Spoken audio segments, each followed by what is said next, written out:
Hello, welcome. We are playing Raging Loop tonight, which is another visual novel that is mystery themed. I don't really know anything about it at all, except it was highly recommended on Steam, so we're going to give it a shot. So I guess I press the read button rather than the play button to get started here. So let's do it. Pekori.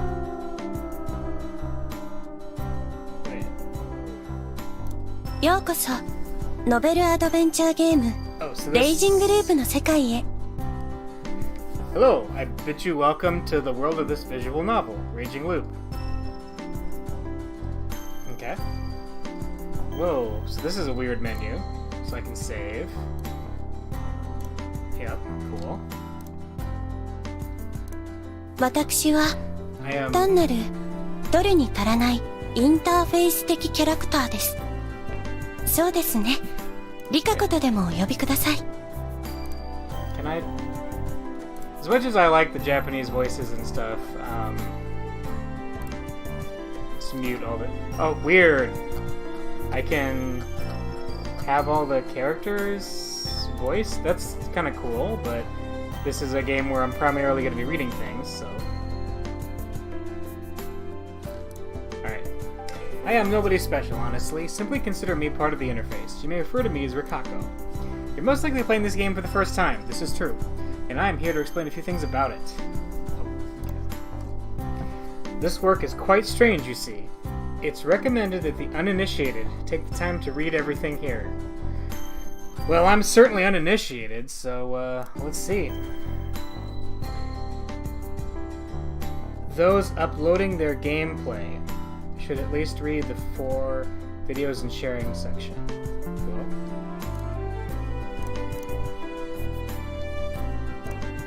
If you read until the end, you'll find a sexy CG of me doesn't exist. We truly do live in a society. A harsh society. How sad. Now where should I begin? What? That's really bizarre.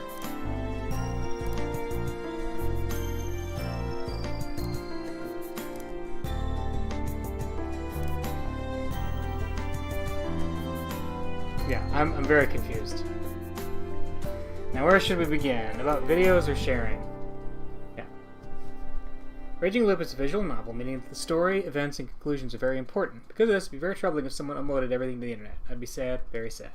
Then again, we do understand those people who want to enjoy the work with many other people. Because of this, we have a set guideline for how we would like you to upload. This range covers the whole first main route and a little extra. Specifically, you only upload until the choice at 4 infiltration entering the village. That's a lot, just so you know. I'm sure you'll have enough content for your uploads. I actually think it's a bit too much. Uploaders who read everything aloud might get a sore throat. Please don't overdo yourself, alright?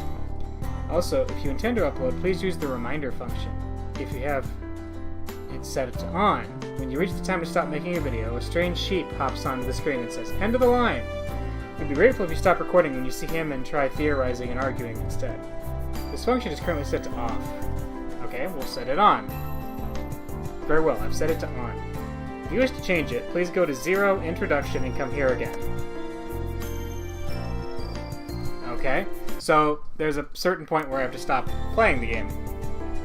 For you guys. That's fine. We can live with this. About this game.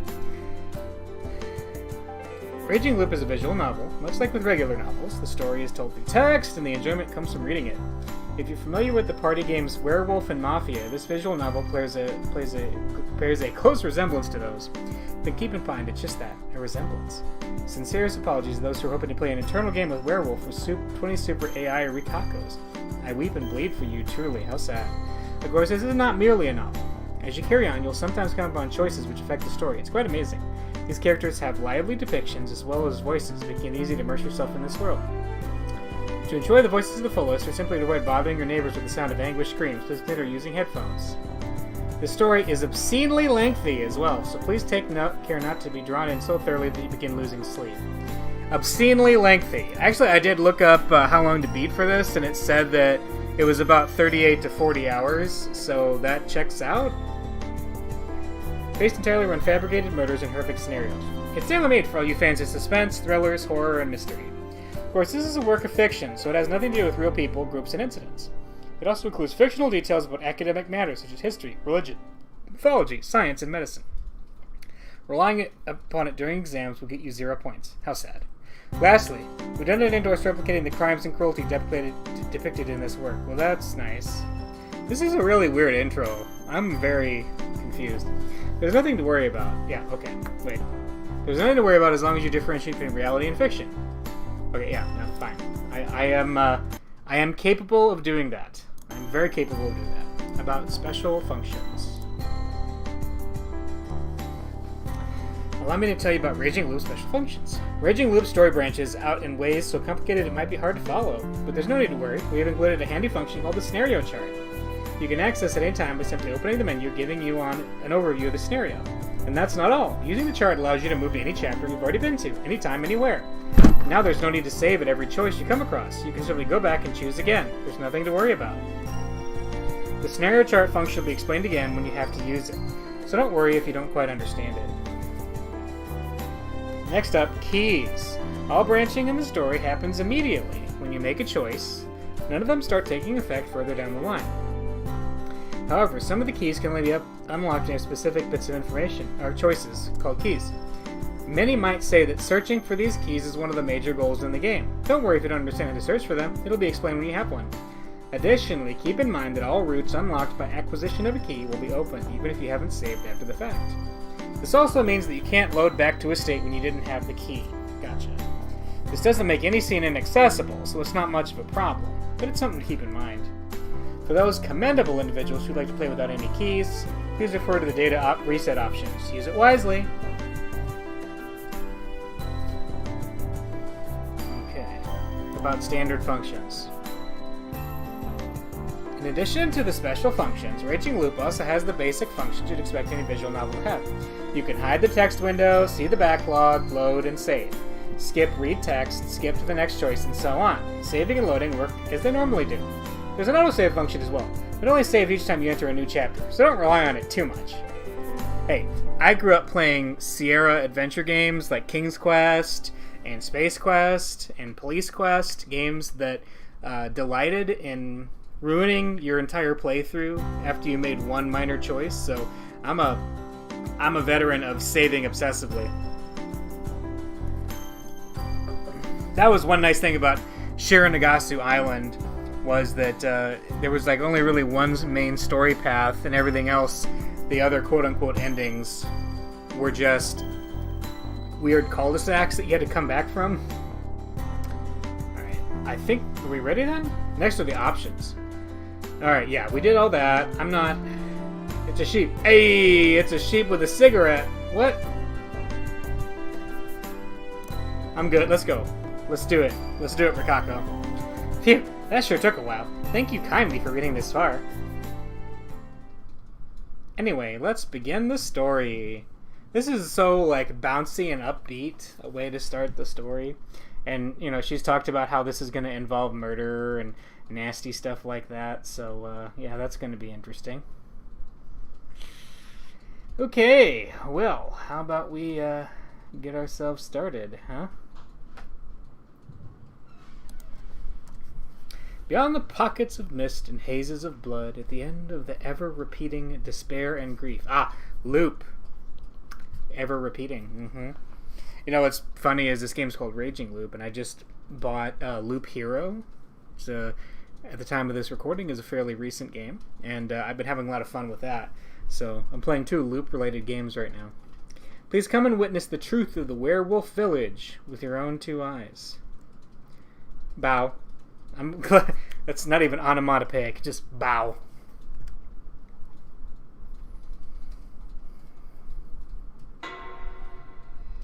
$5.11 Sunday, I'm assuming. Alright, there's a pinpoint of light. I see it.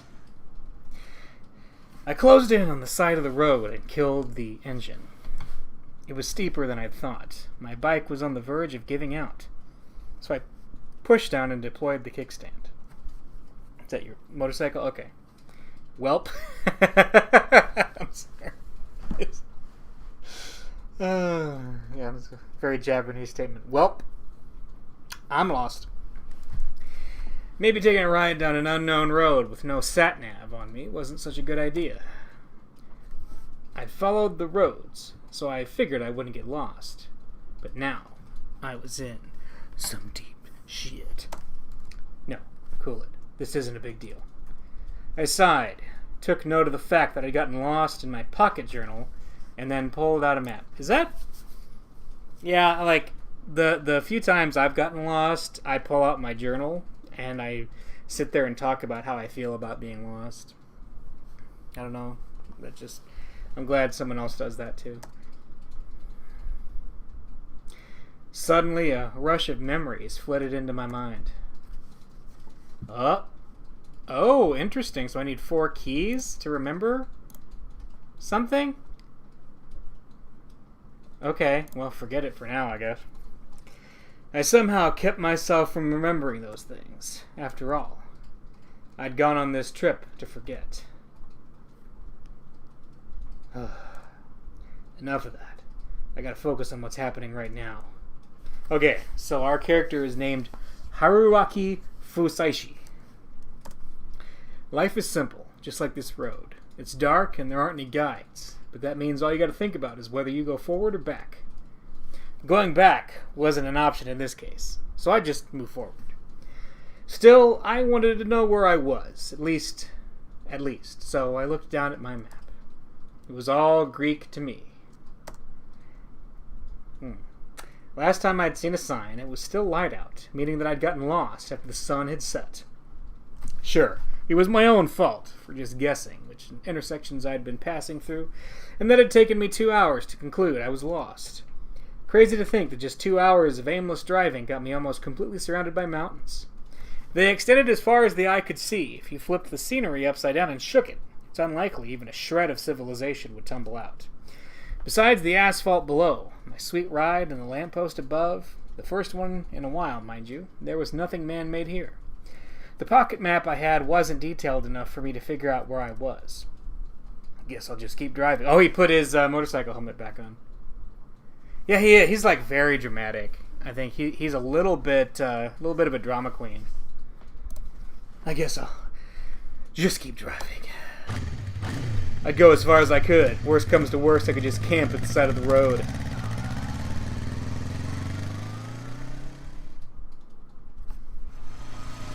Two hours later, I deeply regretted ever thinking that. Basically, camping wasn't an option. The mountain road had no side to camp on. A dump truck I'd passed barely even fit on it. Hey, why didn't you stop to ask the dump truck for directions? I'd also had my first close encounters with wild forest animals. I'd already seen 2 boars and 3 deer in those 2 hours alone. One of the deer had run parallel to my bike while intently staring at me, and I had no idea what to think about that. I felt like he could smell my fear, and did it just to make it worse. Have you ever been trolled by a deer? How dare that thing do that to a human? We're the kings of this planet. What? What? This is an interesting thought cul-de-sac. How dare that thing do that to a human? We, the kings of this planet. Damn it. I'd have to remember to eat some venison once I got back to civilization. What?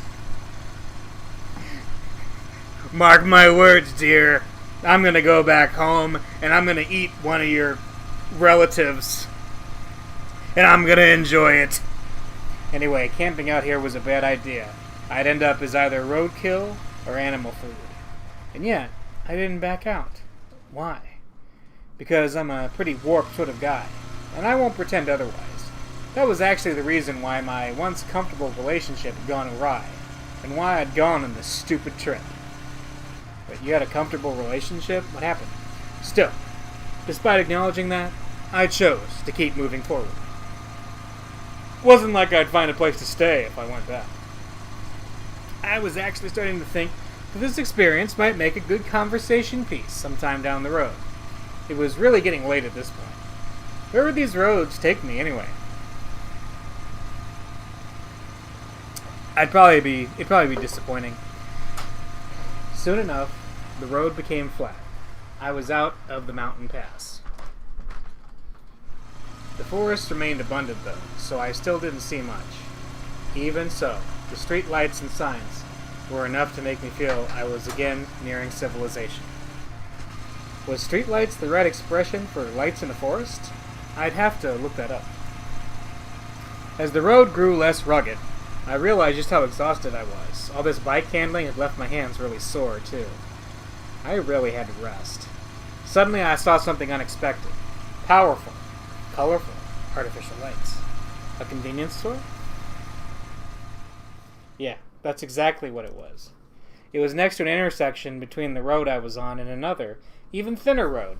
They could probably support only a single car. It's the Fresh Market.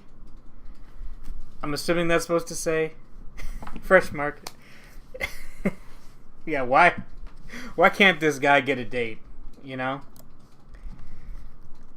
The sea of trees ended, giving room for the majestic child of our consumerist society. Oh my goodness. Got a little philosopher over here.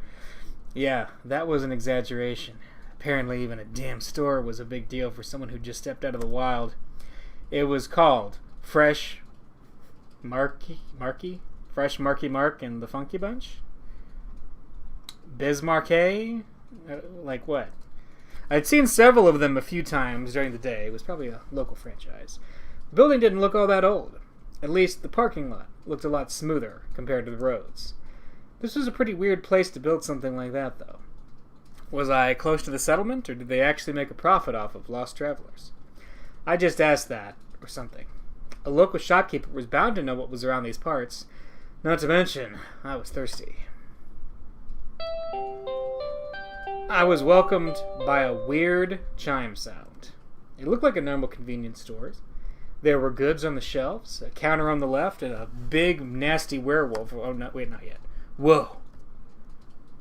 The worker at the counter was so mean-looking, it was scary. She was so imposing. I wouldn't have doubted if someone told me she was in charge of some ladies' army corps. Okay. Hey. Was that supposed to be a greeting? It was so damn cold it actually gave me chills. Really? A woman just saying, hey, scares you? Okay. Was this store shadier than it appeared? Was I about to be stupidly overcharged? Was this how this place made a profit?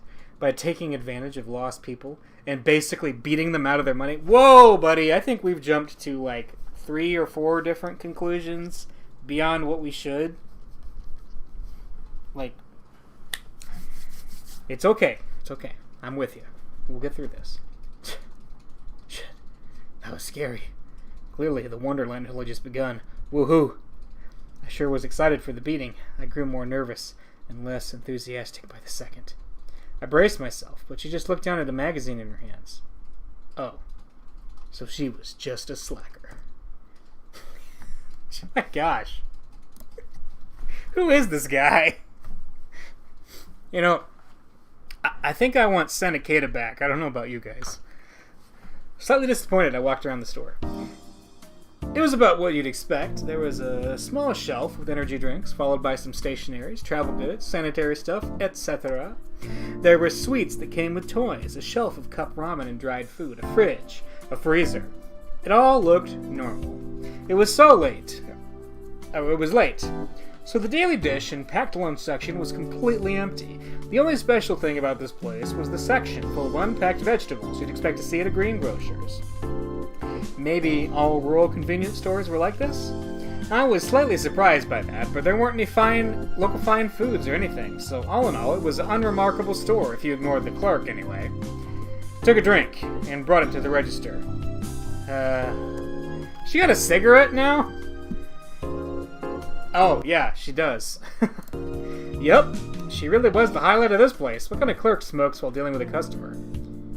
You're actually buying?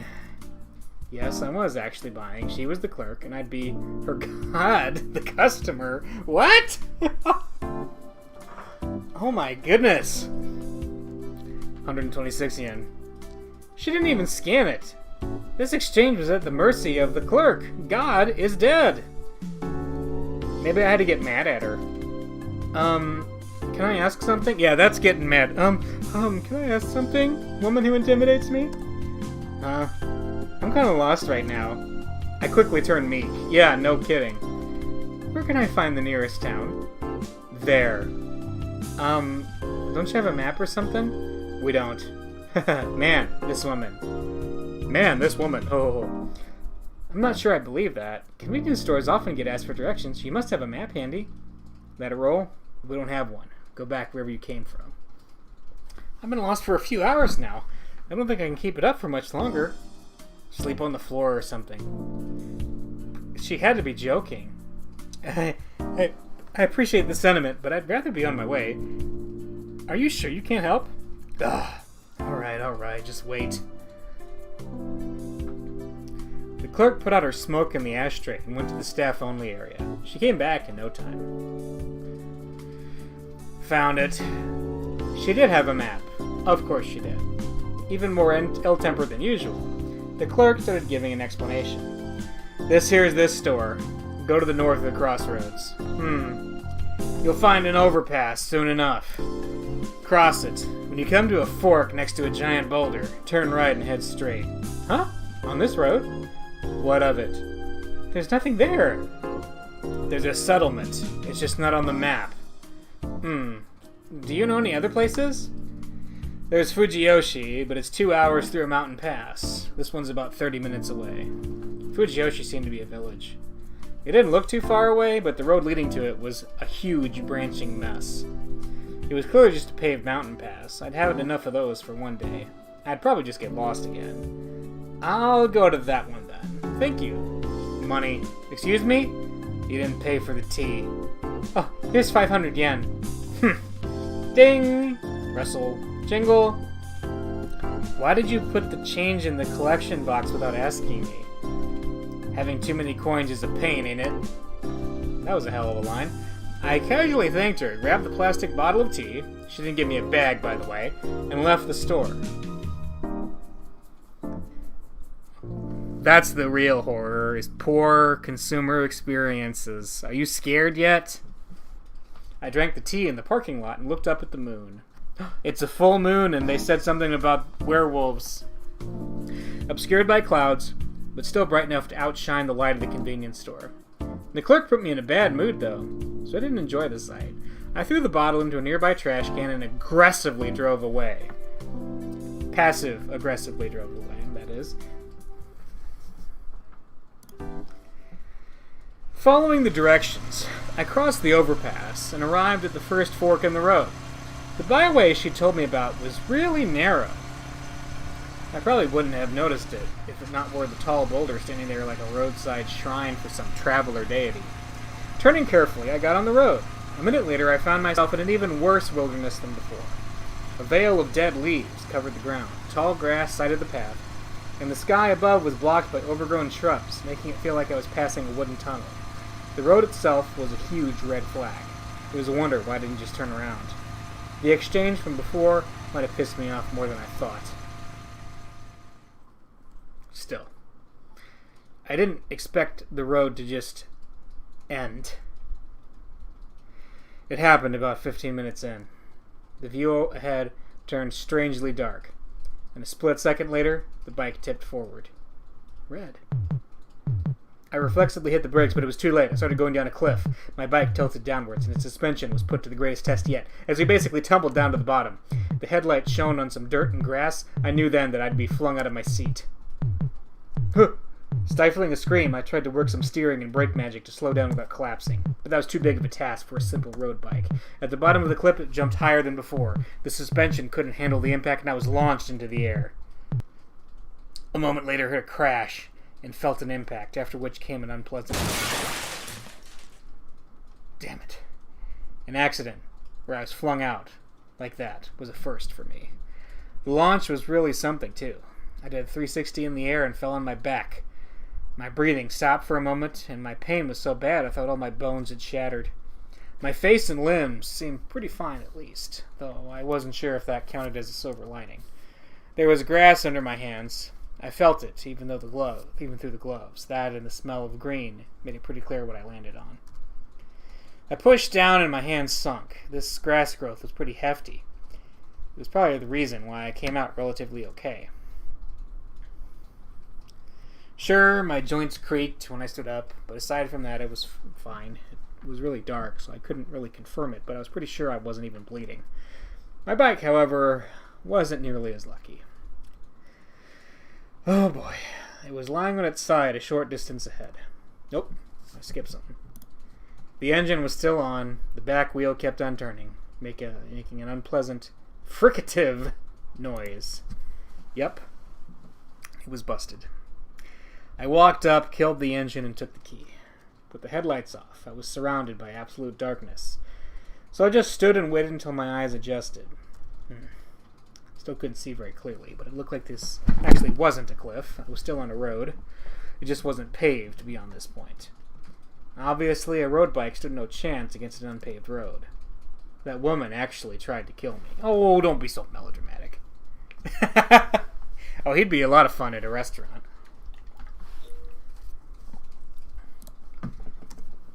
Zigzagging through the trees, I followed the narrow footpath deeper into the forest.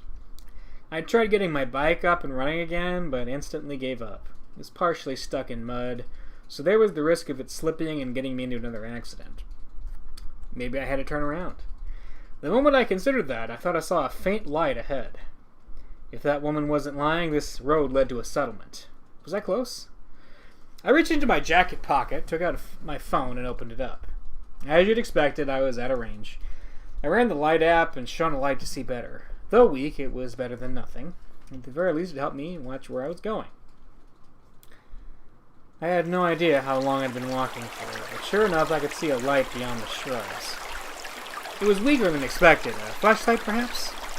I could hear water, too. It might have been near a river. Hello? I raised my voice. Hello? Anyone there? Still declaring my presence, I walked forward. It was late at night. Were I to bump into someone here, the scare would probably take away a few years of our lives.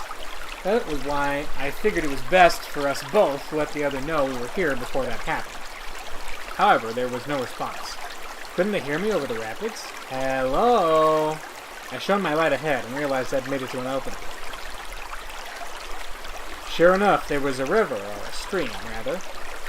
I could see slightly more than I had while surrounded by trees. Straining my eyes, I saw a rocky river beach in the shadows. The light I'd seen was on the other side. From what I could tell, it was either a lantern or a flashlight, and it was close to the ground. I didn't see any people, though. No one was responding to my shouting, either. I wasn't excited about it, but I decided to step into the water. The cold water quickly soaked my shoes and socks. I could have taken them off, but I figured that crossing a river barefooted at midnight was a bad idea. But man, was it cold. I put my phone back into my jacket. I needed both my hands free in case I fell. Not stopping or backing down, I walked toward the light. It suddenly became deeper. The water reached my knees now. That was too close for comfort. Feeling the bottom with my toes and balancing myself, I somehow avoided losing my footing. The flow was fiercer than expected. If I slipped and fell, I'd probably be washed away. It suddenly hit me. I was doing something really weird, but it was too late to back down. Putting my hands on the boulders and carefully checking what I was stepping on, I gradually made it to the other side. Then, with an unpleasant, wet sound in my every step, I walked up to the light. I could already see it clearly. Yep, it was a flashlight. Lying on the ground for some reason. There wasn't much space here. It was a narrow riverbank with a cliff right beside it. As you'd expect, I didn't see or sense anyone nearby. What the hell? Though old, the flashlight was working fine. The strength of light told me the battery was pretty full. That meant that someone was actually using this tonight, or rather, until just a few moments ago. That was the most logical conclusion. It obviously wasn't left here yesterday afternoon or evening. And yet the user was nowhere in sight, and I was near a river. Did something bad happen? Did the flashlight's owner step into the stream and get swept away? That was most likely and worst possible scenario. However, The flashlight was left there, practically buried in the pebbles. It didn't seem like somebody placed it there to light things up. It was the dead of night. There was no way you wouldn't notice dropping your flashlight when it was so dark. Right. The fact that a light source was left in a place like this was strange by itself. With that considered, what was going on here? What if someone heard my stupid shouting and decided to lure me in with a light so they could ambush me? Where were they attacked from? Above? Hello? I heard a voice the moment I looked up. The rock cliff was actually made up of several boulders. There was a face peeking from behind one of them. Hello? Wow, a person. You surprised me. That was my line. Sorry, could you pick that up for me? The voice was feminine. I finally realized what was going on. So you dropped this? I picked up the flashlight and pointed at the source of the voice. Ah! High-pitched voice, slender hand shielding the light. Sure enough, it was a young woman. It's so bright! Oh, sorry. This is me, by the way. That's creepy. Don't shine it up from below like that. I'm actually a bit lost. I think a bit is something of an understatement, then. Yeah, thought as much. Is this a settlement? That's a difficult question. Can you help me out at least? Help? I just need a place to hide from the rain and wild animals, that's all. Standing on the boulder, the young woman made a pensive face. Want to come to my place? And that was the conclusion she had arrived at. Her face told me she was 100% serious. Place. My place. By that, she surely meant a house, a settlement. Can I? I know I asked for help and all that, but I'm not actually desperate enough to not hold myself back. Huh? As a man? Yes, I mean, no, as a living being. I spent the last few hours aimlessly driving around only to fall off my bike. I'm dead tired and at my wit's end here. Oh dear, then what kind of living being would I be if I just abandoned you? And so I was saved. Oh, the beauty of living things, of living beings looking out for each other. Anyway, your hand, please. Huh? You can't climb up on your own, yeah? True. Honestly, I didn't even realize I'd have to. Meeting another person filled me with relief, which was followed by a sudden wave of fatigue. It wasn't crippling, though. She extended her left hand, so I grabbed it with my own left. Her slender fingers were stronger than expected. The girl's name was Chiemi Serizawa. I asked if she was related to the Shinsengumi guy, but she said that her family just adopted the name at some point in the Meiji period. She was a 21-year-old who went to a college far away from here. This was her hometown, and she was spending her post-exam vacation here. We had chatted about stuff like that when she'd led me out of the rocky ravine. This was actually a proper path, so the rock climbing was pretty pointless, but I was too focused on my footing to comment. She told me about herself as soon as we reached solid ground. What about you? I'm Haruaki Fusaishi, a graduate student in a Tokyo college. Ah, so you're a bit older. I'm 24, so 3 years. I'd say we're in the same age range. Yeah, so don't you dare be formal with me. Alright, then you can be casual with me too. Can I really? I like it when girls are friendly with me. Smooth, buddy. Smooth as can be. Haha, well, I know what you mean. I don't like stiff socializing either. Sure, I'll treat you like a friend. Wouldn't have it any other way. That aside, are we there yet? Not quite. We're like 5 minutes away. Hang on there, Chief. What a lively girl. You could tell she was used to people. Also, watch your step and focus on just the light. Any reason? There are loads of pebbles here. It's dangerous. The moment she said that, I stumbled on a rock too big to be called a pebble. And it's pretty dark tonight. I couldn't even see the moon anymore. Nodding in agreement, I focused on following the light in her hand. I gotta change. Wait here a second. And so I did just that. Given this was a mountain settlement, I'd expected some old wooden house, but she actually lived in an apartment block. It was too dark to get a good look at. All I could see were the cheap-looking walls you'd expect from some old boarding house for students. Also, she lived on the second floor in room 202. I'd heard some raindrops as we were climbing the rusty stairs, but now it was really pouring. Between that, the darkness, and the large tree right next to the building, it was nearly impossible to see what was going on outside. It felt like I was all alone in a world of nothing but the walls, the door, and the fluorescent lamp above my head. It made me feel somewhat helpless. I distracted myself from that by imagining her changing. What? That's, rude, buddy. My goodness. We haven't saved in a while. Hey. I guess this dude was thirstier for more than water. Eventually the door opened up. Sorry about that. Come in.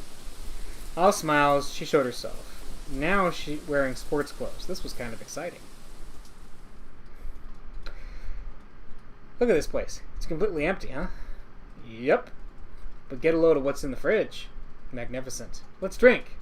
Hell yeah. Okay, that's an odd situation. I'm very confused here.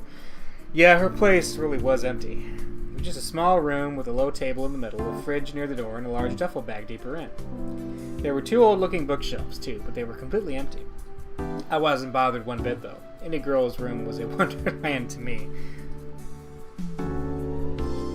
Okay, I'm just like, yes, dramatic and piggish. Very good. Yeah, this guy's a keeper, isn't he?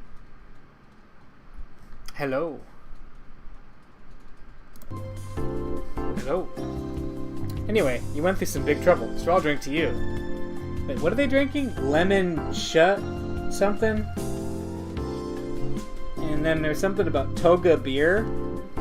And I'll drink to you for helping me out. You're a real saint. We opened up our cans, knocked them together, and downed them. Hey, it was actually good. The pleasant bitterness and the refreshing carbonation made for a good combo. What is it? Like a carbonated beer?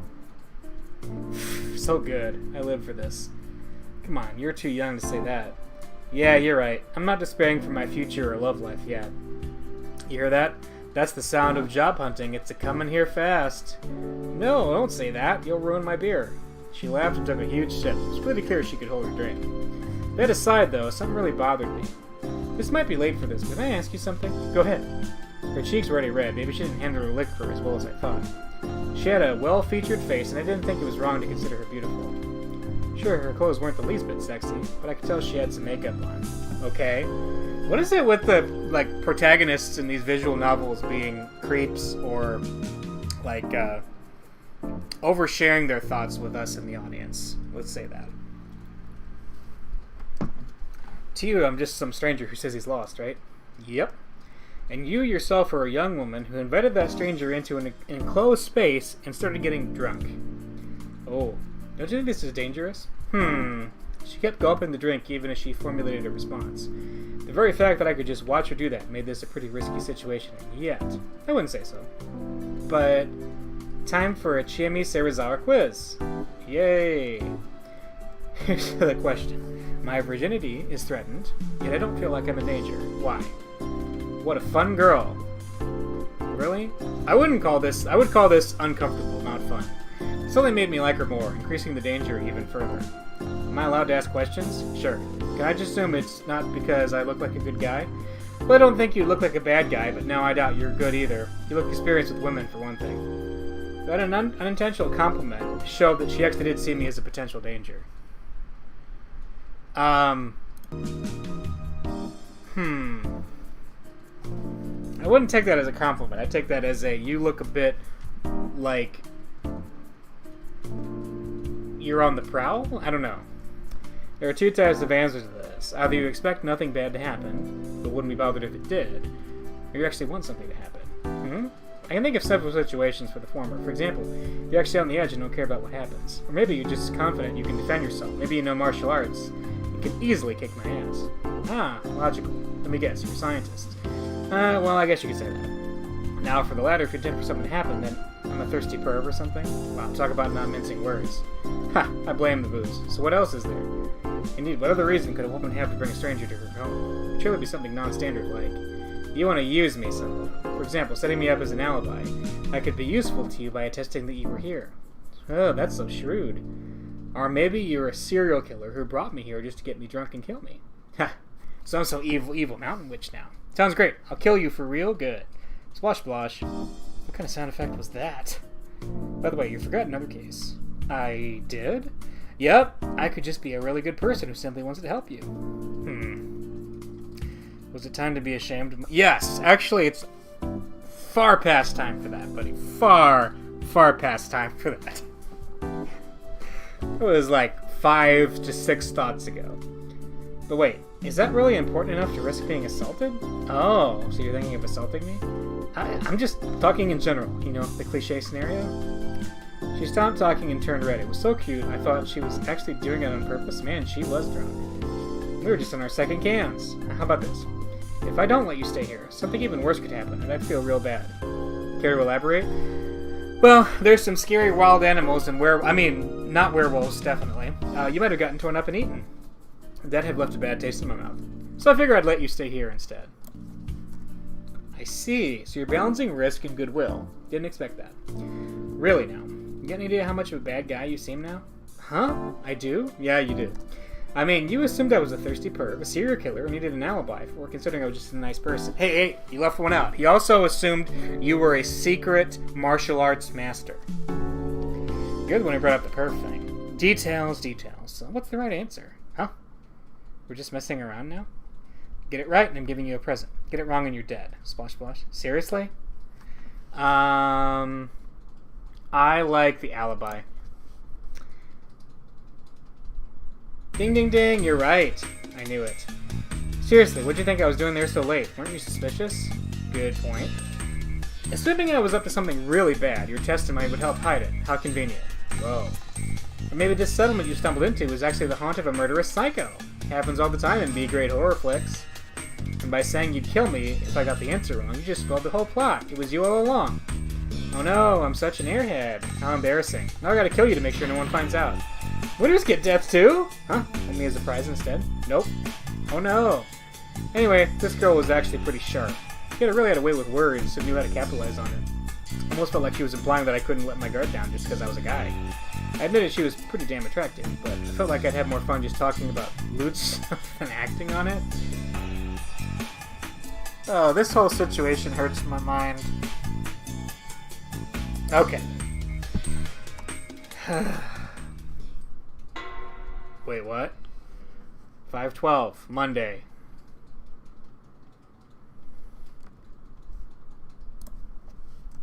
Oh, okay. Continue. Got an autosave. Huh? The last thing I remembered was our little "when was the last time you pissed yourself while sleeping" talk. I had to tell her about the time I got so drunk I wet my pants in the middle of the boarding house. She laughed so hard she started frothing at the mouth and passed out. I woke up with a splitting headache. Oh man, morning already? Light poured in through the frosted window. I pulled up my phone and checked the time. 7 in the morning. How's your phone still charged? I'd gone to sleep somewhere between 2 and 3, which probably wasn't quite enough sleep. At least I didn't wake up to some horror movie scene. The building wasn't in ruins, and the girl wasn't actually a skeleton. Though in a way, this might have been worse. She was spread out on the floor on the other side of the mini-table. Her breathing was mixed with some weird gurgling sounds. I hesitantly looked at her. The saint that had saved me from the Helm lesson had puked in the middle of her sleep. What was I supposed to do here? As a guest, I couldn't really be too harsh on her. Chiemi-chan. Phew, she wasn't waking up. Well, I'd just do what little I could. There, that should be good enough. I'd used tons of toilet paper to clean up her mess and flush it down the toilet. Left a stain on the floor, but it was dirty to begin with, so whatever. I'd even wet a towel and cleaned her face, even though she showed no signs of waking up. Some of it was on her hair and clothes. Oh, gosh. But I figured it was best if she took care of that herself. Chiemi-chan. Morning? The first hint of consciousness so far today. I'll be leaving for a bit. Without waiting for a response, I walked to the entrance. She'd have to take a shower and change and all that, so I'd kill time outside. I stepped into my still damp shoes with my bare feet. My socks were in the washing machine with a towel she gave me to wipe my legs, and reached for the doorknob. Up in the door was greeted by a gust of wind. The raindrops gathered on the leaves of the tree next to the building, flew right into my face, making me grimace. The rain from last night was already over. The sky was pretty clear, but despite that, I noticed the visibility of my surroundings was poor. The building was surrounded by leaves. The old structure was basically buried in a forest of trees about as tall as itself. There were branches poking into the exposed hallway. It almost felt like they'd reach out and grab me if I wasn't careful. Oh, foreshadowing.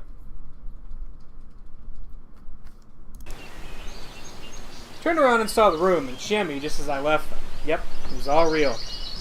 I closed the door. There were other rooms in the building, which made me wonder if they were occupied. Hell, I wondered the same thing about the area in general. I pushed the branches aside to see if there were any other buildings nearby. Suddenly, something entered my vision. It didn't feel right. Hey, that's the tutorial lady, isn't it? Something that shouldn't have been there. It was the trees! No, I'm kidding. The leaves I moved revealed a woman clad in curious clothing. Clad in curious clothing. Say that 3 times fast. The moment I recognized her as such, she opened her closed eyes. She has red eyes. Did our eyes meet? Another strong wind. I shielded my face from the spray of raindrops. When I looked outside again, the woman was nowhere in sight. Was that an illusion? If not, then what?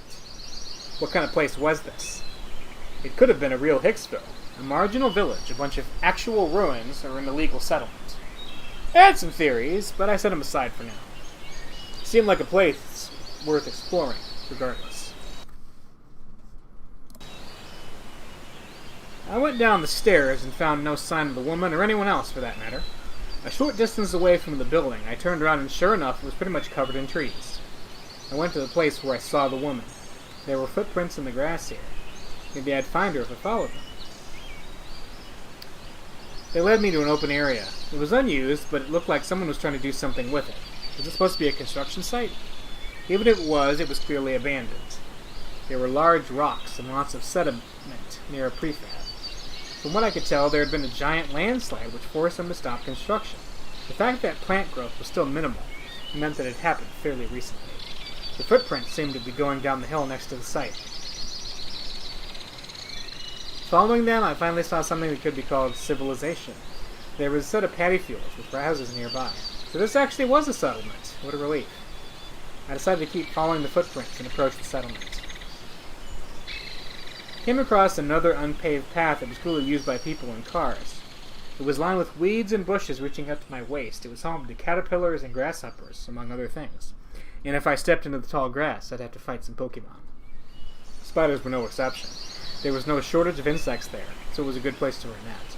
I wasn't particularly scared of spiders, but I didn't like them either.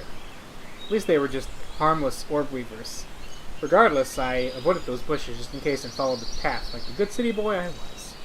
There was a large boulder surrounded by grass. It was strangely tall, making it look like it was put there by people. On its dewy surface there was a gray tree frog, ready to go after the many insects scattered about. I walked a bit further and came across a house with a small field nearby.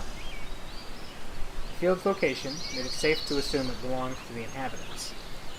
If there were inhabitants anyway, I couldn't see anyone. And just like that always, there was grass everywhere. There was another boulder standing next to the house. This one was obviously placed there by human hand. What was the point? Was it a monument or something? The footprints continued into the field. The wet mud on the field was still full of small, young, but healthy-looking rice plants. Wait, wrong button. If you ignore the standing boulders in the area, the place looked like a normal farming village. I was both relieved and worried at the same time. From what I saw, there weren't any other buildings besides the ones in this settlement. Everything beyond was just mountains, meaning this place was completely isolated. And I was a complete outsider. There was no way things would go well if I ran into a random local. I belatedly crouched to hide myself a bit. It was probably best for me to go back. Chimney might have been looking for me.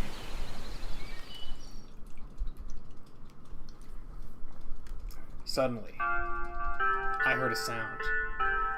I looked for its source and found a speaker and a wooden utility pole in the middle of a small plaza. A morning broadcast? I'd never heard this tune before. It was cheerful at first, but had some parts that seemed really dark. I found it unsettling. Perplexed, I stopped walking and wondered what happened next made me hide myself. There was a person in the area densely surrounded by houses, but they weren't normal. What was that appearance? What's that on her face? Hey, I've played Fatal Frame and I know how this ends up, buddy. You need to get out of here now. Though I was a fair distance away, I could see an old woman with some sort of cloth over her face shakily walk out from between the buildings. Oddly enough, there were boulders even there. But even weirder was the fact she'd walked up to one of them, lightly joined her hands and bowed her head before it, her face still hidden. Then, all was silence. It actually looked like she was revering it. To me, it looked like she was praying to it. This was bad. Really bad. I had wandered into a settlement with a unique culture, to put it lightly. Forget causing trouble. An outsider like me could get killed here. I just turned around and ran for it. I dashed up the hill, past the house, through the construction site until I arrived back at the apartment building. Chimmy looked like a relatively reasonable person. Maybe she could tell me what was up. It hit me that the way she described the place was somewhat weird. She basically said it wasn't normal. Maybe you were a serial killer who brought me here just to get me drunk and kill me. Well, I'm some evil mountain witch now. Sounds great. I'll kill you real good. Splash, splash. No way. What if she actually was the bait they used to lure outsiders here? You're getting awfully keyed up there, buddy. Chimmy still hadn't come out of her room. She didn't respond when I knocked or called out to her. I didn't have to worry about this, right? This just made my inexplicable unease grow worse. What if this was a trap? Was I in a dangerous situation? I had to talk to her. If she was a normal person, anyway. Maybe my best option was to run away right now? I wouldn't know where to run. I couldn't remember the path I would take in here. Though I was pretty sure we'd went uphill, so maybe I had to go down? If I avoided the settlement and went back to the mountain stream, I could escape by following the wild roads. That was my best option, even with the difficulties considered. Thankfully, I'd taken my bag with me. I took out a 5,000 yen note and put it in Chimmy's newspaper box. It was payment for last night's beer. The moment I turned around to take my leave, the door to the room next to the staircase opened slightly with a creak. I saw an eye glaring at me through the gap. Yeah! They both screamed there. Her high-pitched scream pierced my eardrums. I screamed too, scared shitless, and ran for it. Suddenly, I stepped onto the wet hallway floor at a bad angle. I fell. Thud, thud, thud. Howard-chan, what's wrong? Whoa, who's this old guy? Who are you, and are you alright? The reasonable-sounding voice prompted me to shake off the pain and raise my head. There were two boys in formal-looking school uniforms. Are you alright? He repeated the question. Yeah, I was just startled. Are you friends with Chiene? Chiene? Oh, you mean Chimmy-chan. Are you a friend of hers from college? She didn't tell us anyone was visiting. Oh, I just got into some trouble and she helped me out. There's nothing shady about me, though I know that's hard to believe. Yeah, it kinda is hard to believe. It really is, old man. Man, how do I handle this? Anyway, my name's Hiroki Fusashi. I'm Yasunaga Oribe. This is Chikamochi Kamoshida. Just Mochi is fine.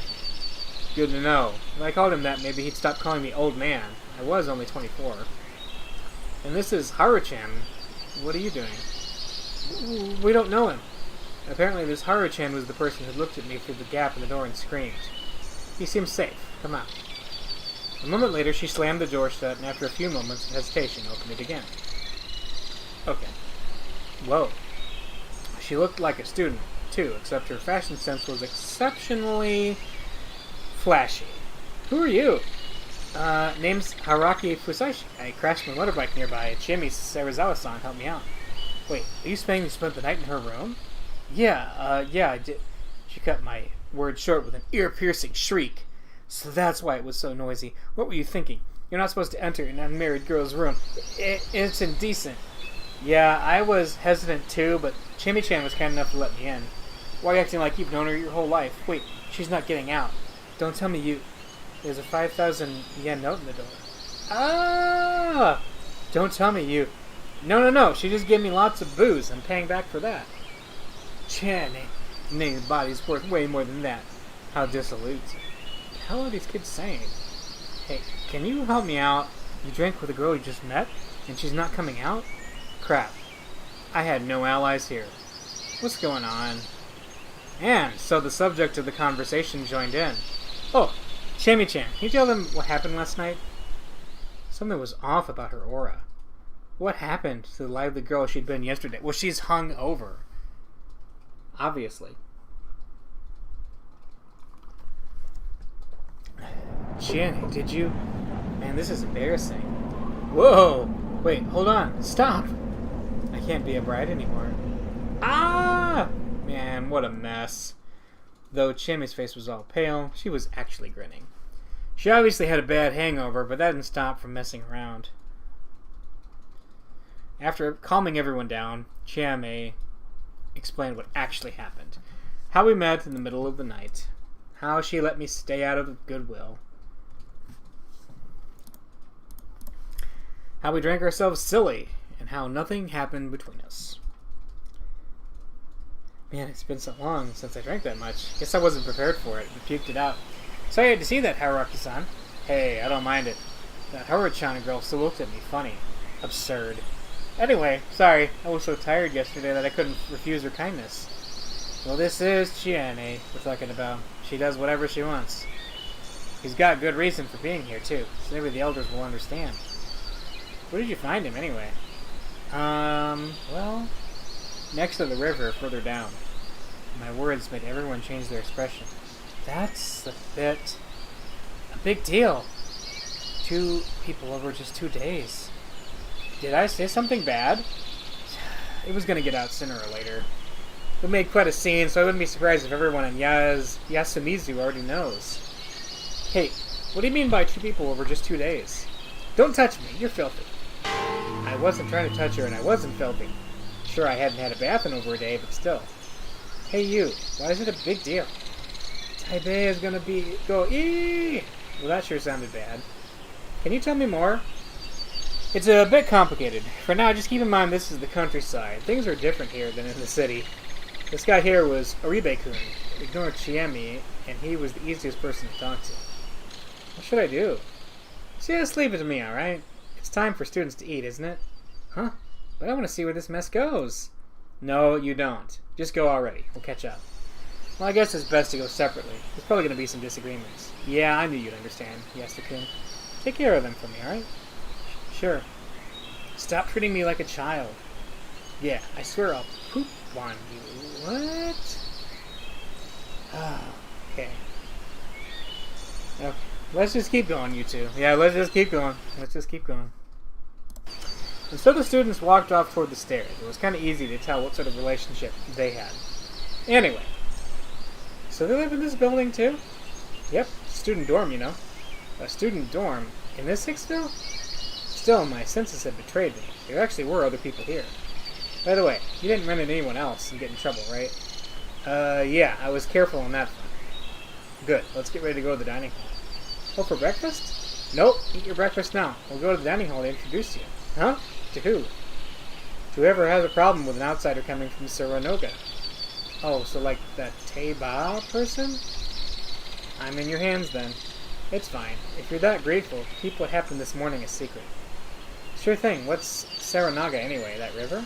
Yep, the river's called Saranaga Rapids, but the area around it is called Saranaga. This place has some cultural significance. It does? Yep, they say it's a corrupt place with the dead returned from the other side. Oh, so that's why they'd reacted like that.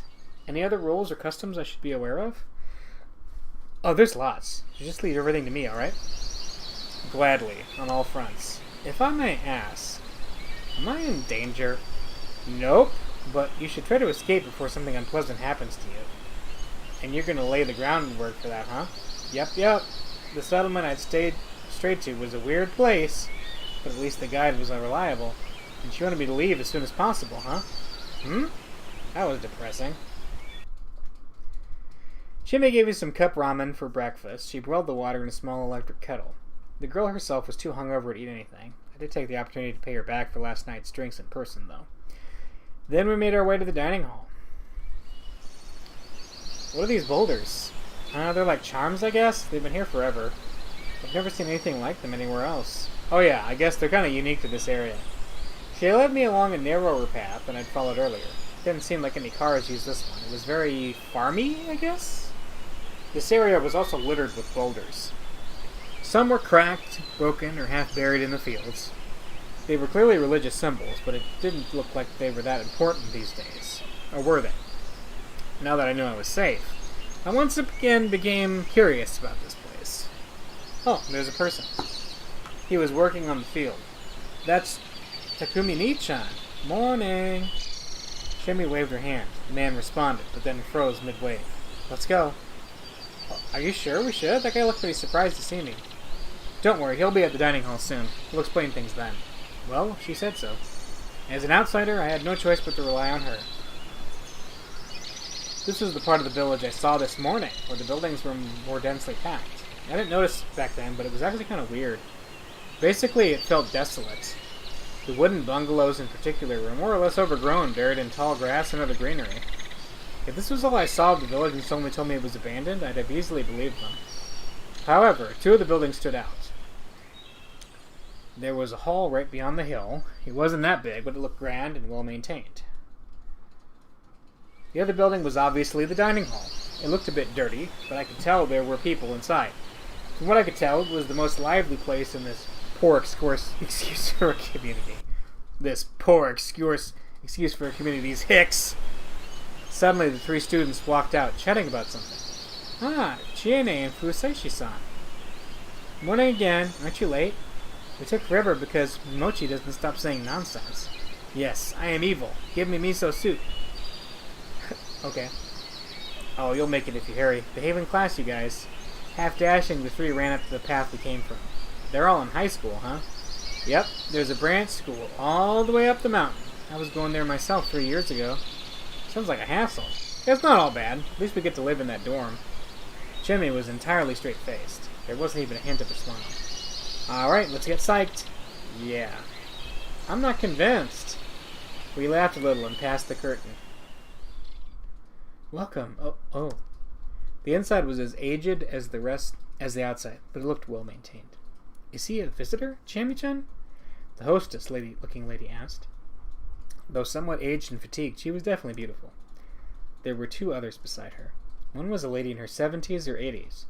She was probably the one I saw this morning. The silhouette matched. The other was a man who seemed a bit younger than her, probably in his late 60s. Though they were just sitting there was a menacing aura about them. I'll introduce him. This is Haruaki Fusaishi. I found him at Saranoga last night. I took him into my care. Their reactions were powerful. Powerful reactions! The lady gasped, while the two elders rose to their feet with alarm. The tension that was already there the moment I walked in reached its peak. I know you're concerned, but this is just a coincidence. Unlike that little girl, he knows exactly where he came from. He went on an old path with his bike and crashed. It's actually really sad. That's why I think we should help him leave. What do you think? After saying all that, Chemi fell silent. The ball was in their court now. Now that is troubling. The lady voiced a harmless opinion, careful not to upset the old people. It was pretty clear who was in charge. They were elders in more ways than one. Chie-chan, why did you even go to Saranoga at night? I had a hunch, I guess. You know what happened. I couldn't fall asleep. Then he's gotta be a Yomibito! Shut it, Taiba. From the conversation, it was pretty clear that something had happened before I arrived here. It was probably similar to what happened with me. She'd mentioned some little girl. Perhaps there was a child who'd wandered in here like I did? According to Chiemi, the Saranaga Rapids were a place of significance around here. It was a place in which dead people came to life, or whatever. Oh, so this Tai must have been the E-lady that Boyd mentioned, and the Yomibito must have been a term for the dead who came from there. Apparently, the primary goal here was convincing these elders to approve helping me. Wait a minute. Did he die in his motorcycle accident? I don't know. Just saying. That'd be quite the twist. Where are you from? The old man's voice put my derailed mind back on track. I'm from Tokyo. How old are you? 24. Old and Chie, huh? He chuckled. I immediately realized he was taking a jab at me for hiding behind a young girl. Nice to meet you. I'm Haruaki Fusaishi. Like she said, I wandered into town after my bike crashed. I seem to be a total outsider here, so I didn't want to speak out of turn. That's why I asked her to talk on my behalf, but I think I should say something at least. I won't trouble you any longer than I have to, so I'd be grateful if you pardoned my brief stay. And please, don't blame her for helping me. Hey, Haruaki-san. I think she went against this village's customs by helping me out. The students also seemed surprised. My. I'm an adult. I'm willing to take some responsibility for any trouble I caused as best I can. So, please put up with me. I bowed my head. He seems alright to me, Taiba.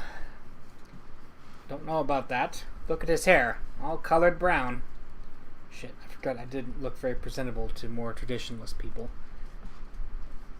Outsiders are all like that. Just help me. Help him get out of here, I says. Do what you want. I guess I got their half-hearted approval?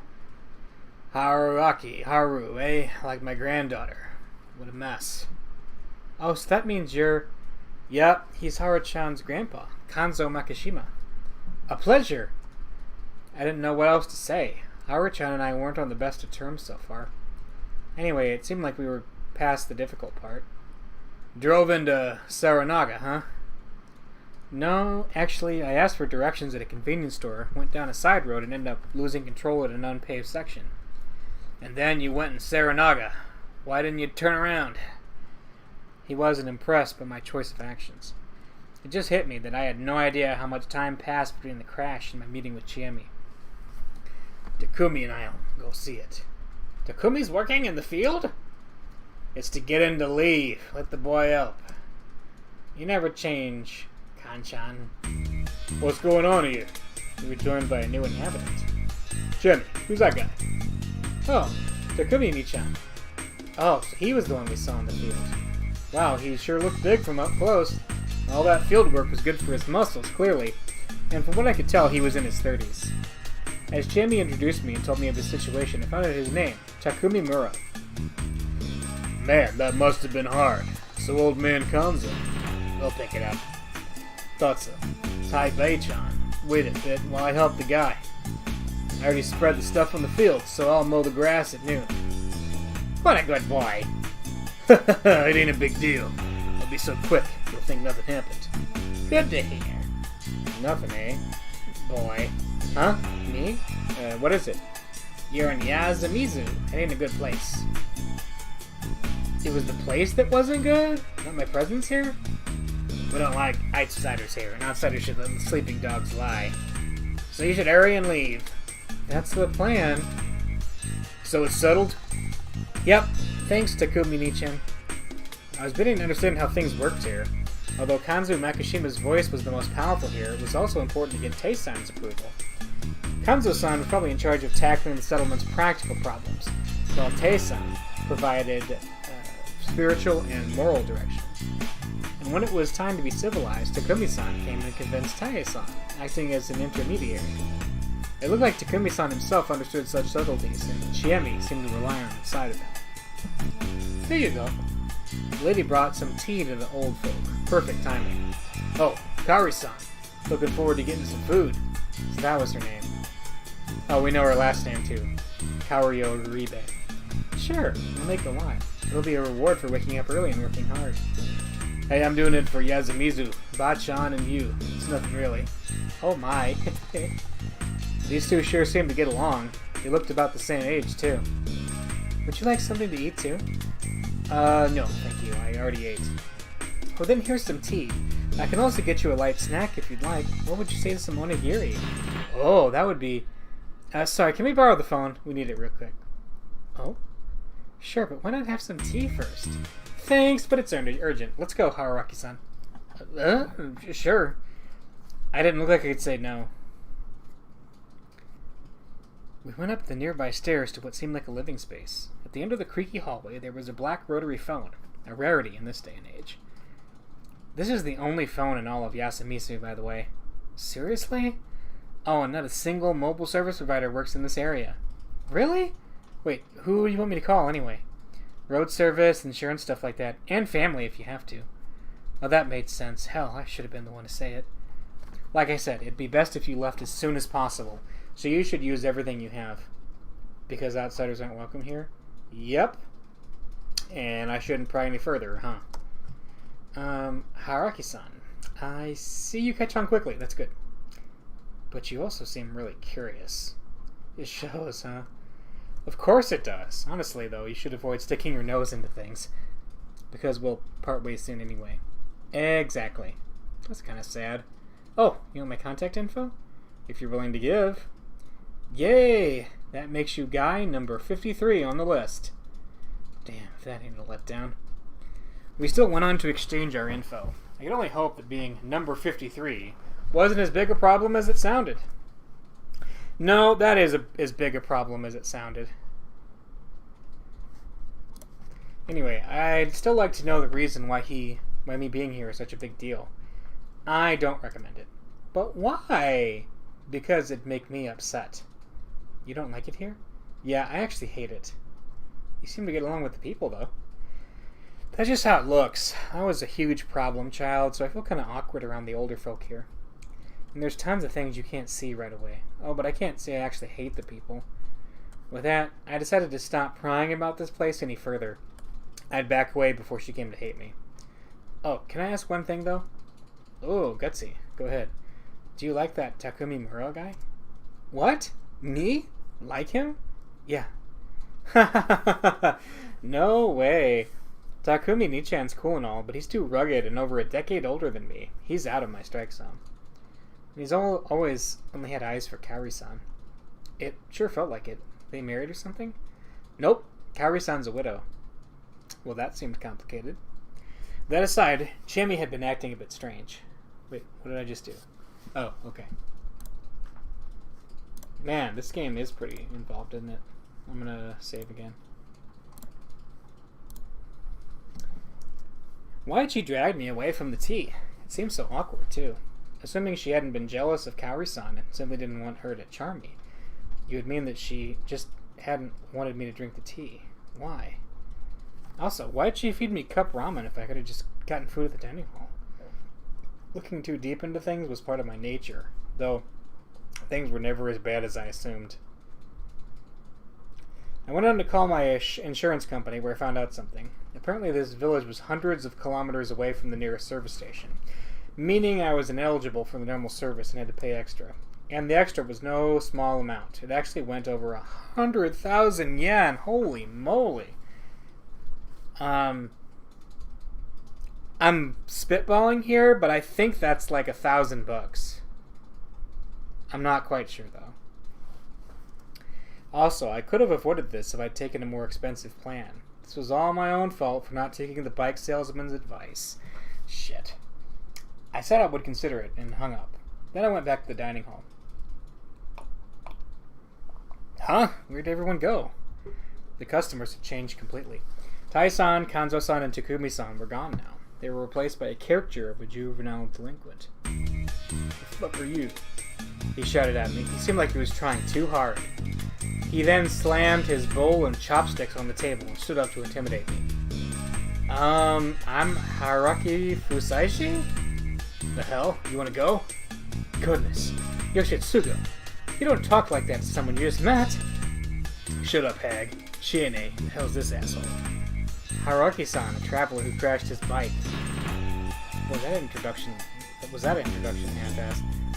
Let me introduce them to you. This is Kaori Aribe and her second son, Yoshitsugu-kun.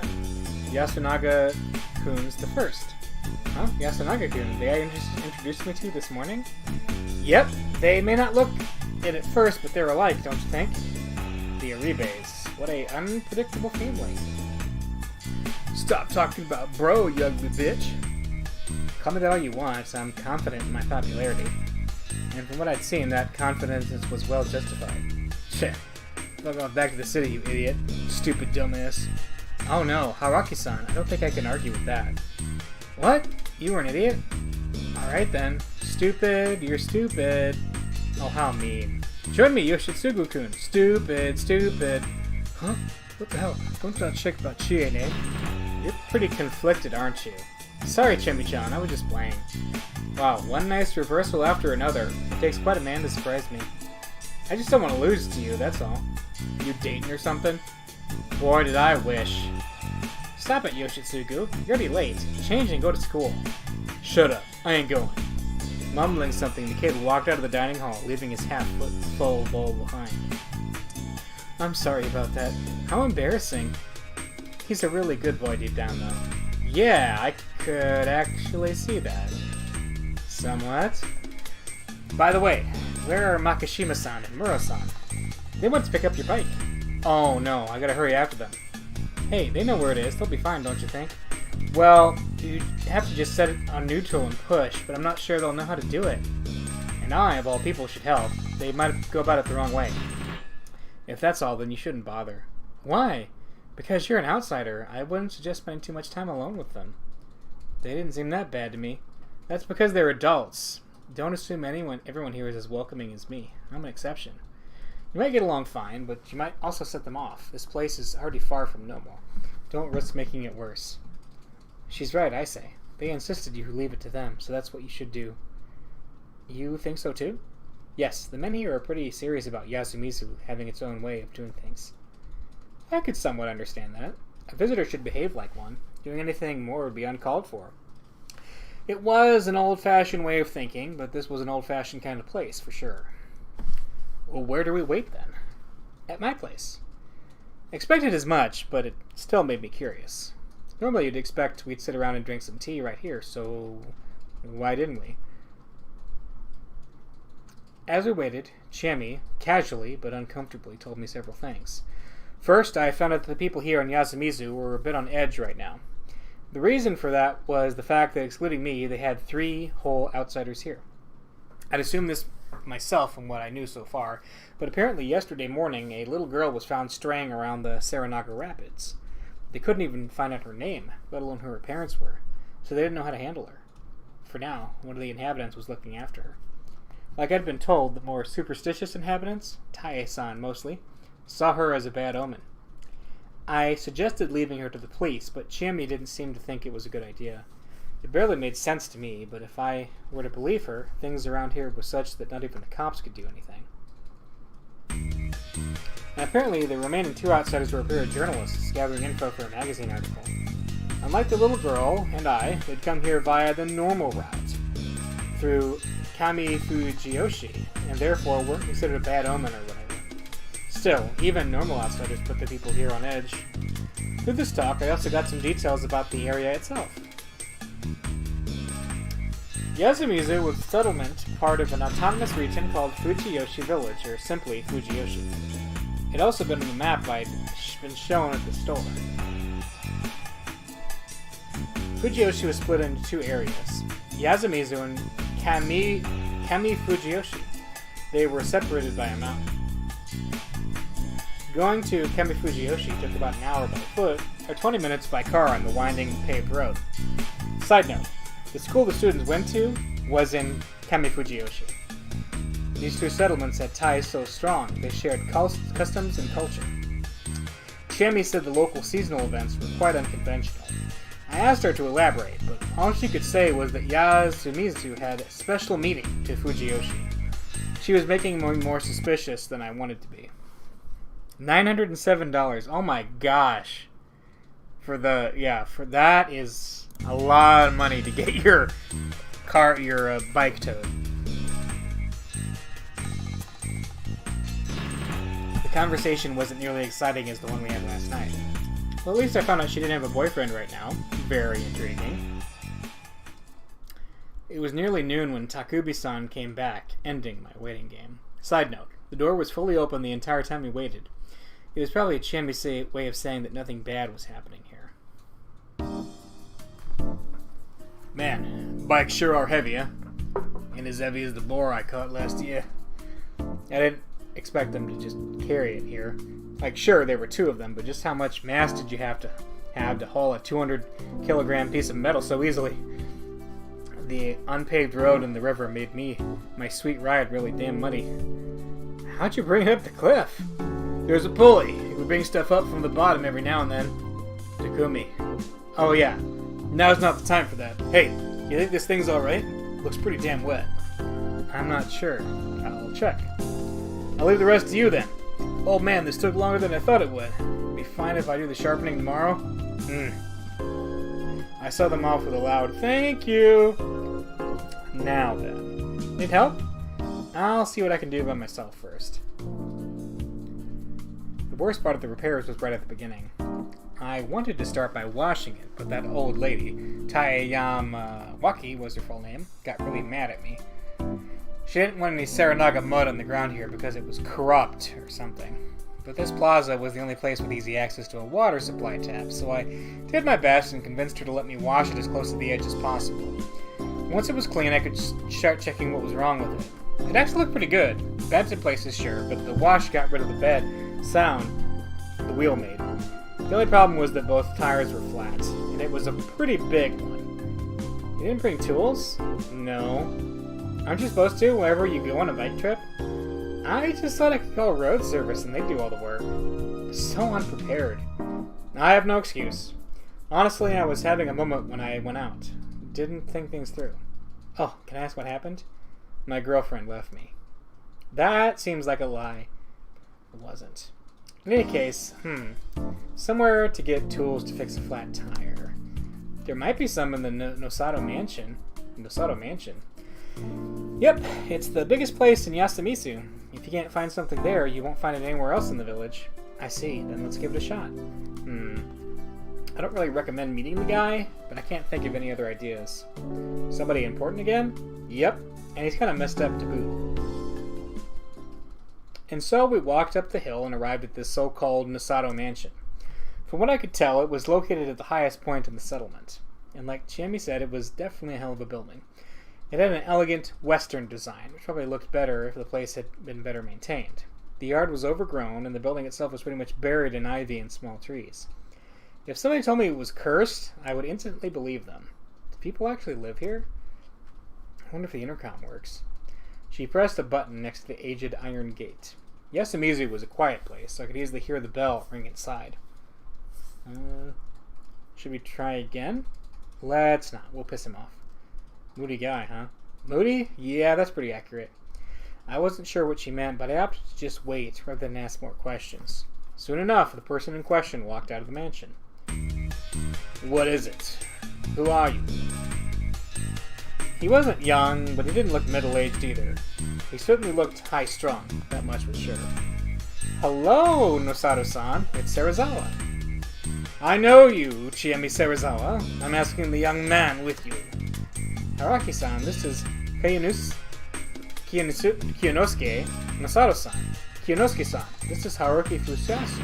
He got into an accident. That introduction was the briefest one yet. Huh? What? I explained the situation again. He furrowed his brow when I mentioned the Saranaga, in addition to the reason we were here. So, I need repair tools so I can get out of here as soon as possible. Are the tires tubeless? Huh? I have patches, but I think fixing tubeless tires would be a bit too much for an amateur. Though there's no problem if you aren't.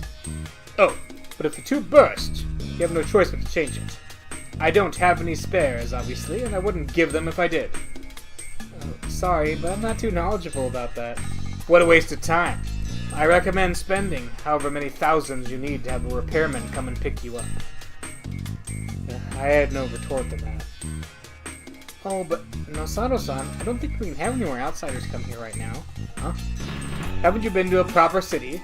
Don't tell me you still believe that nonsense. I'd be fine with it, but I doubt the elders would be. We've had too many visitors these past few days. I don't care what you Yasumizu peasants think. What do you expect me to do, anyway? Fix the tires myself and get oil all over me? Oh, I would never suggest that. I just think that a Fujiyoshi village head should help a troubled visitor. Ugh. How about instead of relying on me when it's convenient, you just give him a traditional Yasumizu welcome? You know, throw him off the cliff. Whoa, what the hell? Come on, you can't say that. Chiemi's tone was slightly off. I could feel a bit of irritation behind her words. I know I might be a bother, but can you at least lend me the tools? What? I'll just borrow them. You won't hear or see me work. I can even pay. Well, I don't mind that much, but I'll want compensation for anything you break. Student or not, I'll have you act proper. Then he pointed me to the garage and walked back to the mansion. Man, I thought we were screwed there. What the hell's a burst tube? Wow, that's so lame. What, you think every biker can fix a bike by just bashing it with a wrench or something? I don't know, but aren't there a lot of girls who are into the guys group with cars and stuff? Oh, so you're not into Nosatoshi? Nope. He's just acting like he's smart. Probably never repaired a thing in his life. The guy's not nearly as experienced as he'd have you think. Huh? Then why does he have bike repair stuff? The Nasato Mansion is basically the Yasumisu branch of the Nasato family. Their main mansion is in Kamifujioshi. Whatever they don't need there, they send over here. I heard Kayunosuke-san was given a car 5 or 6 years ago, but he couldn't drive it at all, so it's been gathering dust ever since. Damn, that was the countryside for you. Couldn't hide your shame if your life depended on it. Anyway, I now knew that the man was the condescending, pretentious type. He still helped me out, though, and it was true I didn't know much about bike repairs, so I couldn't really get mad. Anyway, let's just take everything that looks like it could be useful. Like bandits, huh? I'm in. Sure I'm not bothering you? I feel down without anyone to talk to. Just keep chatting with me, it helps. The instructions that came with the repair kit told me that my bike's tires were a rather difficult type to repair. Apparently I had to remove the tires, but where did I even start with that? Well, as long as I didn't break it, nothing I could do could be worse than having to call road service down here, so I just started taking it apart. But as I removed whatever nuts I could, I made the situation even worse than it was. Yeah, this really wasn't a job for an amateur. You seem to be having a rough time. You can eat this too, Chimmy-chan. Oh, thank you. Well, this looks serious. Man, machines are just no good. Hey, the benefits of culture are great as long as they don't break. Munch, munch. Think he can fix it before sundown? That might be hard. Don't worry, though. Worst comes to worst, I'll do something. I really appreciated how she handled the visitors in my stead. Hey, Chiene, is it hard to get a bike license? I don't know. I know that scooter licenses are easy. I have one myself.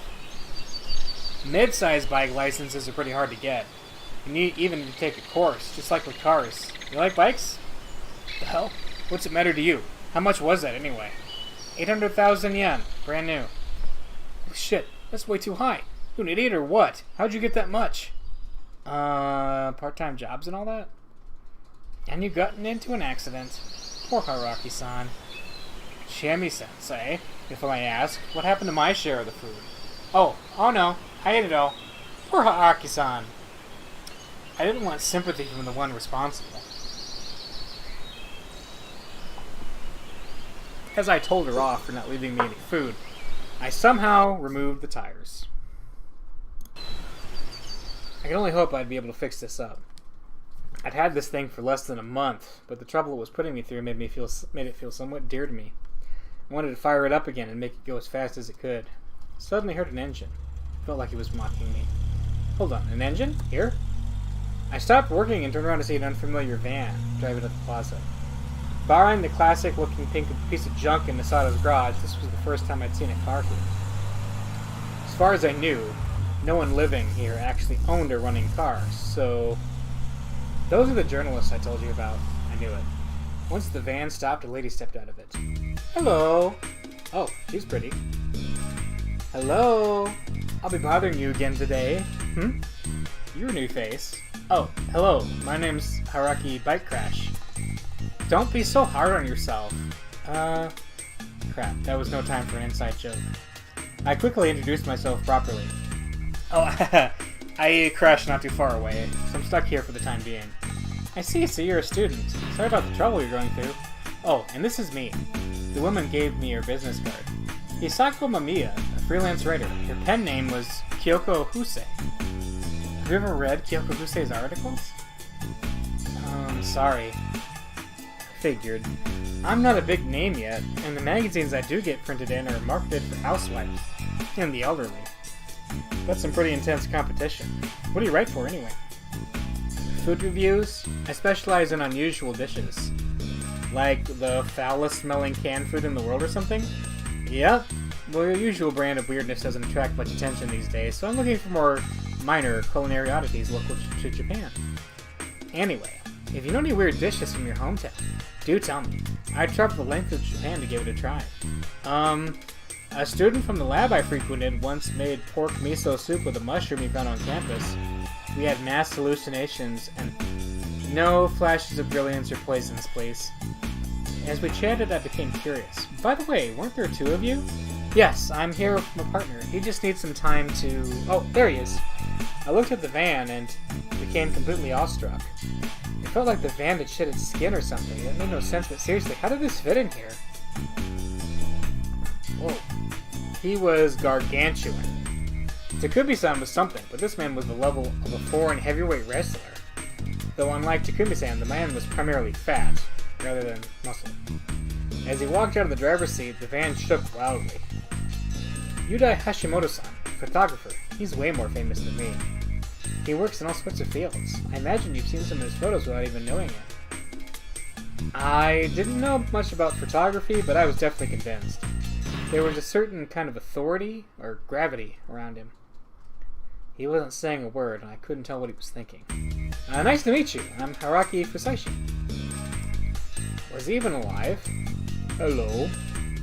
After a strange pause, he slowly bowed like the moving mountain he was, and greeted me with a voice like a titan. He seemed somewhat difficult to interact with. This is your last day here, isn't it? Yes. Aribe-san said she'd let me try her price on Shinishare. I don't know if an outsider can handle it. Hey, I have my stomach medicine. I'm sure I'll be fine. And so, Mamiya-shi and Hashimoto-shi walked off to the dining hall. Who would have thought that such a beauty was a delicacy hunter? I'd admit, that gap was kind of charming. That gap? Like the difference, I guess? As intrigued as I was, I couldn't waste any more time. I had to fix my bike already. Whoa! A lot of things had surprised me here in Yasumizu, but nothing as much as this. Hello? No reaction. At first glance, he looked like a poor man, too senile to think and perceive properly. Do you need something from me? I made sure to speak as clearly as possible. It didn't look like he understood. I figured it was best to just ignore him and resume repairs, but... Coming! I looked at him again. He was just standing there, like his soul and brain had left his body. A vacant stare, yellowed eyes, half-open mouth covered in saliva. Ew! Coming! He spoke again. What's coming? What? His voice was too hoarse to make out. Come again? I placed my hand against my ear. He finally understood what I wanted and prepared to whisper something. I brought my ears closer and... The wolf is coming! The sudden shot caught me completely off guard and made me fall to the ground. He looked down at me, laughing. He clapped and opened his toothless mouth into a wide smile. The wolf is coming! The wolf is coming! He bent his body in a weird way, laughed like he was convulsing, turned around, and just left. Haruki-san, I'm too late. Chimney had joined the journalist and only just came back. Wait for what?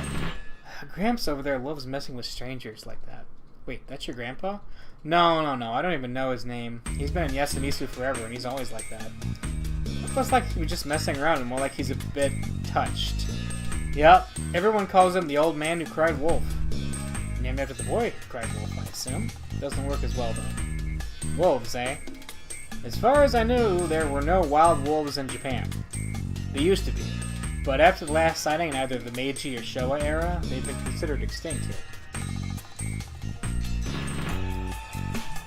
Modern Japan's image of wolves came from Western fairy tales and the like. It wasn't linked to anything in our culture or life.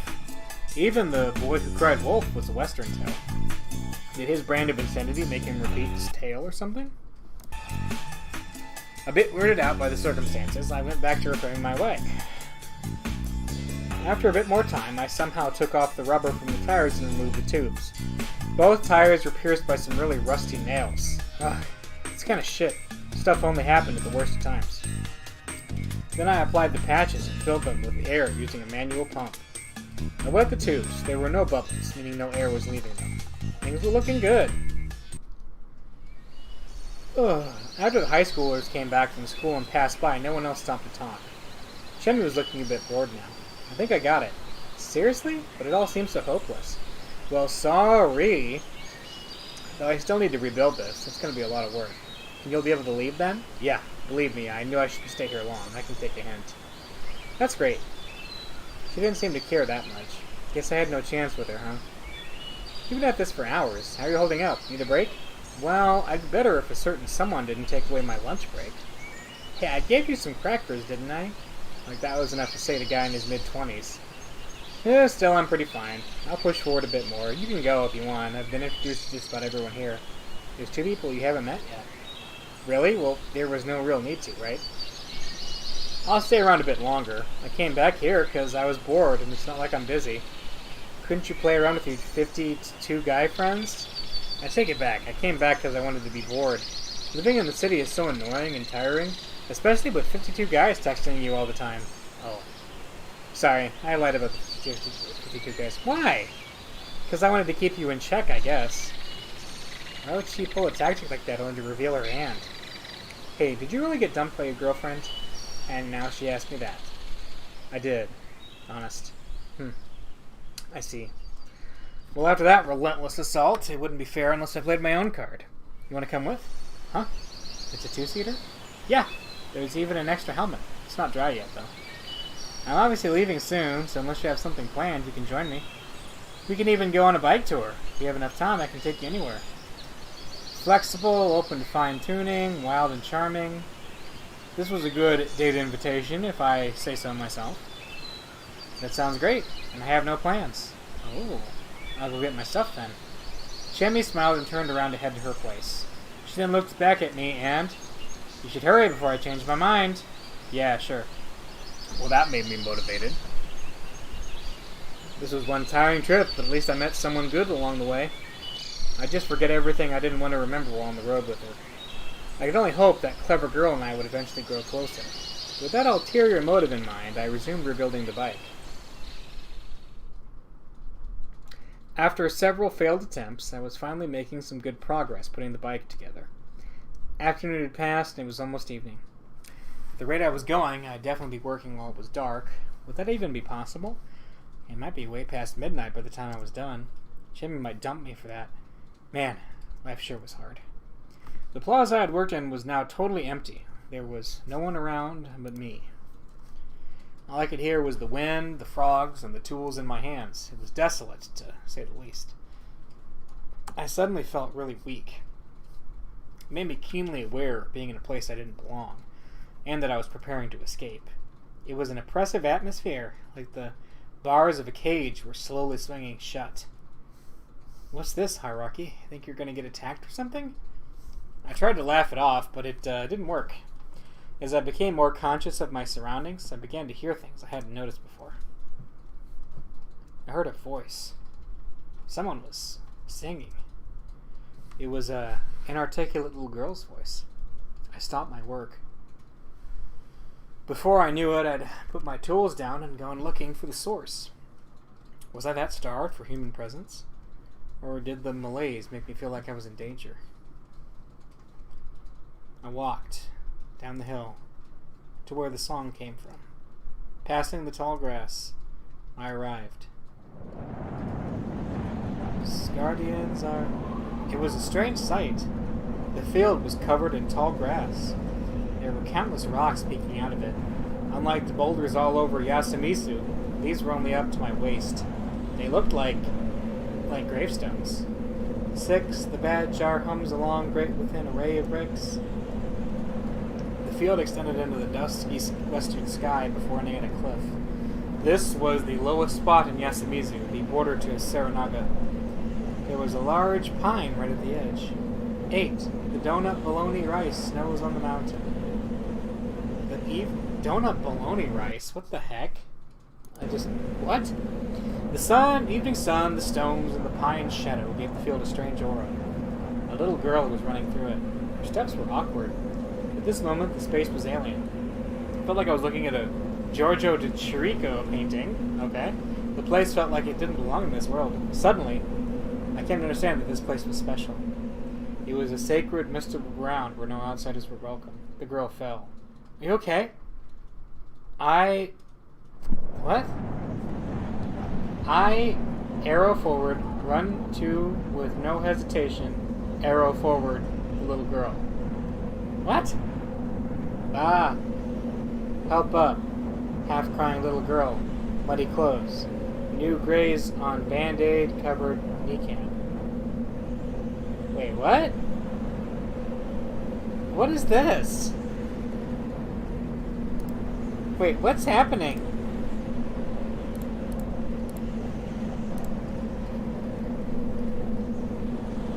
I console little girl, push away, run, someone. Appear, girl, saw once, me. What? What's happening to the dialogue? I'm very confused. Prepare for the feast when the evening mists arrive. Girl, weave, incomprehensible phrase. Hide behind little girl, fear and hostility, eyes. Run. Girl, hug little girl. Warn? Me? You probably won't make it. But run. Me, girl, behind. Mist. Me, girl, behind. Mist, mist, mist, mist, mist. Me. Turn around. Run. Where? In a daze, I came... Okay, was that meant to be, like, me feeling weirded out or something? What in the world was that? I'm very confused. I am really confused. Alright, in a daze, I came back to the plaza. Suddenly, Chimmy shook me, bringing me back to my senses. Where were you? Sorry, I'll finish the job now. It's too late, you idiot. You won't make it in time. You've got to hide. I couldn't understand what she was getting at. What are you doing? Go to your room now. But Haruki-san's... Forget the outsider. Old man Kanzo and I will check the other places. Stop wasting time and go back to yours. I couldn't understand. What were those two doing? What scared them so much? It didn't take long for me to find out. I looked down the hill. From Saranaga beyond the field I'd just been in came a rising haze. It was so dense you could easily call it mist. It moved strangely like a living creature as it flowed into the plaza. Haruki-san, over here. Shimmy pulled me by the hand. What's going on? My head. Feels like it weighs a ton. Deal with it. You've got to find a place you can lock the doors. You'll die if you don't. What do you mean? Tell me. Please don't ask questions. Just do as I say. Just this once. Albeit hesitantly, I did as she said. We ran up the hill and crossed a rice field path until we made it to a simple outhouse. This should be fine. Seriously? What's going on? And sure, that was a hell of a miss, but this won't protect me, right? Listen, there's no time to explain, so please just do what I say and only that. Get in there, lock yourself in, stay inside the whole night, and don't make a sound. My mind was pretty clear by this point, so much so that I began to wonder why it was clouded until now. Because of that, I could easily understand exactly what Chimmy just said, despite how weird it was. I could also see she was really desperate. Well, interesting. 3, 8, 19.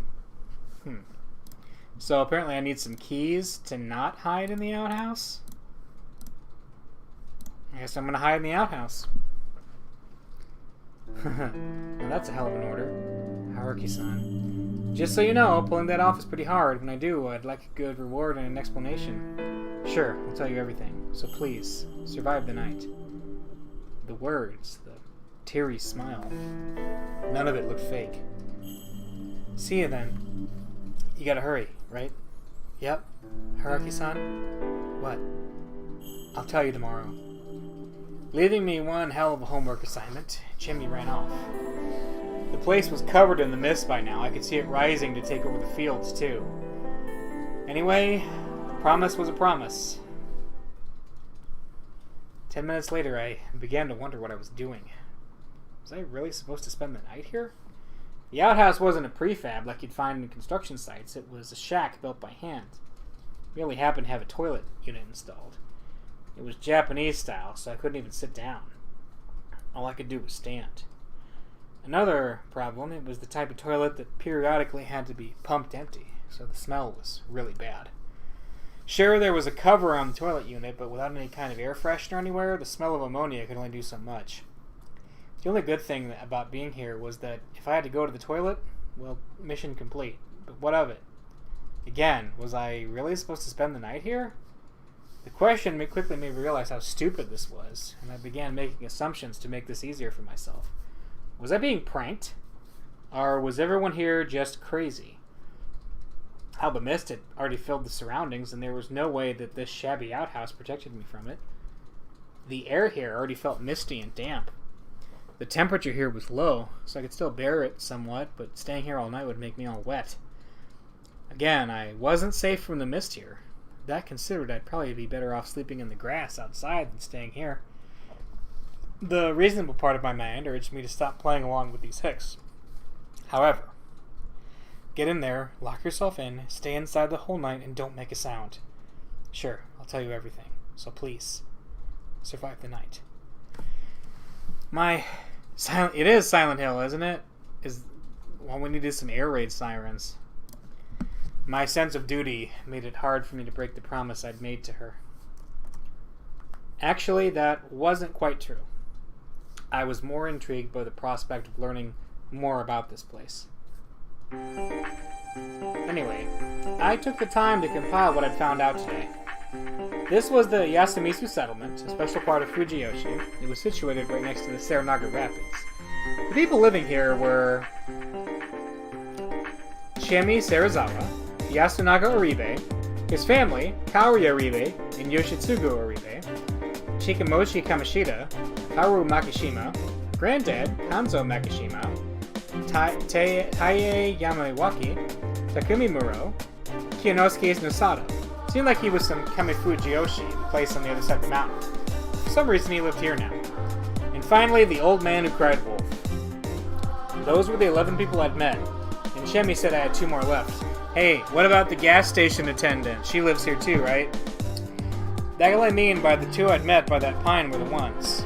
A little girl. She's probably the child that strayed into Seronaga yesterday morning. And then there was the fantastical-looking, white-haired woman clad in strange clothing. She's probably the one I'd seen this morning. In fact, I'd seen her twice, made it likely she was indeed real. But with how mysterious this place was, I couldn't rule out the possibility that she was an illusion. According to Chiemi, the little girl was being looked after by someone in the village, so I could assume that the white-haired woman was the one. If I counted the little girl, it would mean that Yasumizu had 13 inhabitants. Then there were the 2 journalists, Hisaku Mamiya and Yudai Hashimoto. Add me to that, get a total of 3 outsiders, but I'd put that aside for now.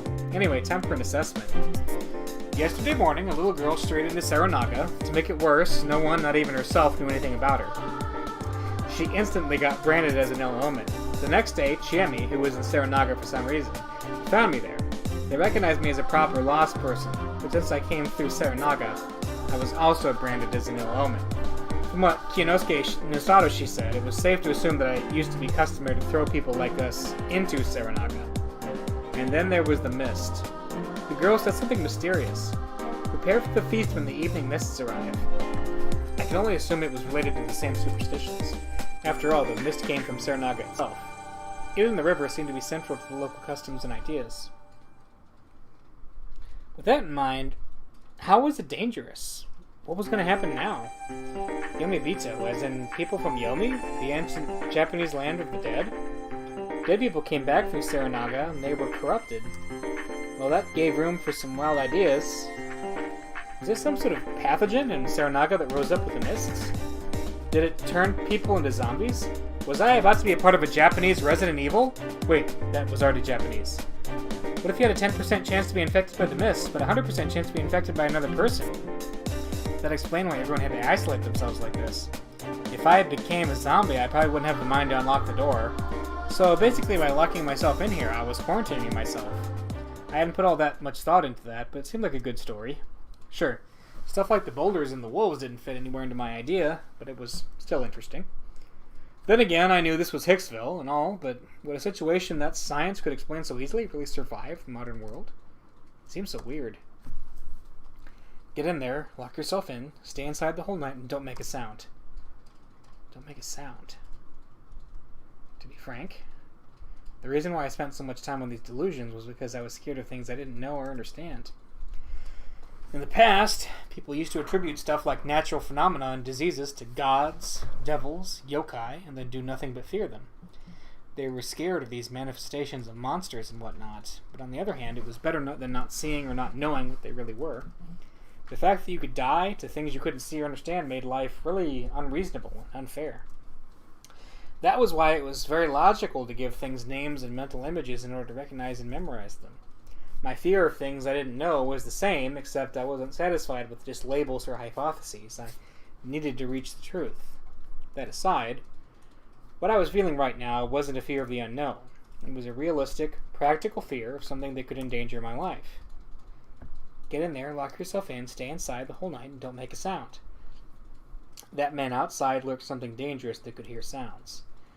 Perhaps it was the so-called dead that rose up the river. Or maybe, assuming I was right with the Saranoga sickness theory, it was people who came out and beat the shit out of all the diseased who didn't follow the rules. The wolf is coming. Maybe the wolf was the title given to the killer? Suddenly I heard a scream in the distance. Ha! Interesting. So I would have the option to not go outside and take a look if I had a key of some kind. So we're still in chapter 2. Gotcha. Guess we gotta go outside and take a look. Wow, that was some timing. Let's form a new hypothesis. The proof connecting it all suddenly came to me, and it was right outside. It had gotten really dark. There were no lights anywhere. Darkness was fear. Unperceived equals unknown equals dangerous equals scary. Leaving this place was dangerous. Dangerous equals scary equals scary equals scary equals scary. Scary things were scary, no matter how much logic you applied. But I couldn't discard my desire to get to know the fear and conquer it. I opened the door and stopped in place. The night wasn't absolute darkness. No matter how dark or cloudy it was, the sky always gave some bit of light to us. However, I came to understand that it could be hard to see even if there was light. Everything I saw was covered by a dense mist. Combined with the pale moonlight, it made the area seem milky. It made it hard to get around. Regardless, I couldn't ignore the scream. There was something beyond this veil. I kept moving forward. Unless my ears were deceiving me, the scream belonged to a woman and had come from the right. I couldn't let myself think that. Rather, I didn't want to think that. The unknown was scary. Personally, I'd found that principle made my life really easy. I had more than enough fear from those that were directly threatening my life. I really didn't want to have the fear of losing someone as well. Change your line of thought, Haruki. Solving the mystery might save someone. 2 birds with 1 stone. I began walking faster. Another scream. It was close. I realized I had to find a way to protect myself. I was unarmed, so I looked around for anything I could use as a weapon. I felt around to see if there were any branches or anything. Sadly, all I felt was grass. I went deeper and searched the ground itself. Soon I felt something hard. It was a rock. A moment of digging later, I took it in hand. It was a bit smaller than my hand. It almost teared up at how useless it seemed, but it was better than nothing. I looked at the base of my feet and saw the grassy ground. I could easily move forward if I first checked the ground using my feet. And since I might have been close to the danger, I'd focus on what was ahead, too. I'd recognize the danger, and if possible, get rid of it. I concentrated entirely on that and stepped forward. I couldn't hear the screams anymore, but I could hear other things. A wet sound, and the sound of something cracking. It filled my mind with countless things I didn't want to imagine. Even so, I kept walking forward, until I saw it. Oh, what? Oh. My hypotheses were nothing but delusions. The truth was something you had to see for yourself, but why? Why was this so scary in spite of being true? It wasn't supposed to exist. It couldn't exist. After all, it was a wolf with a humanoid body. And there's no such thing as werewolves.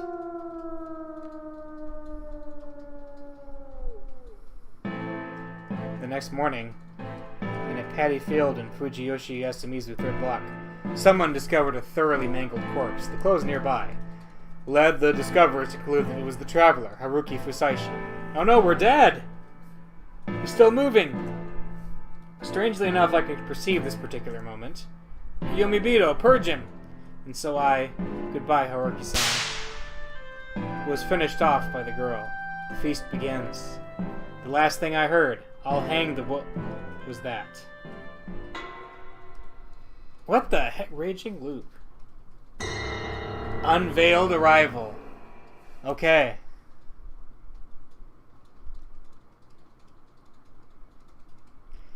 Obtained key to Werewolf and Resurrection. You can view it in the key items list.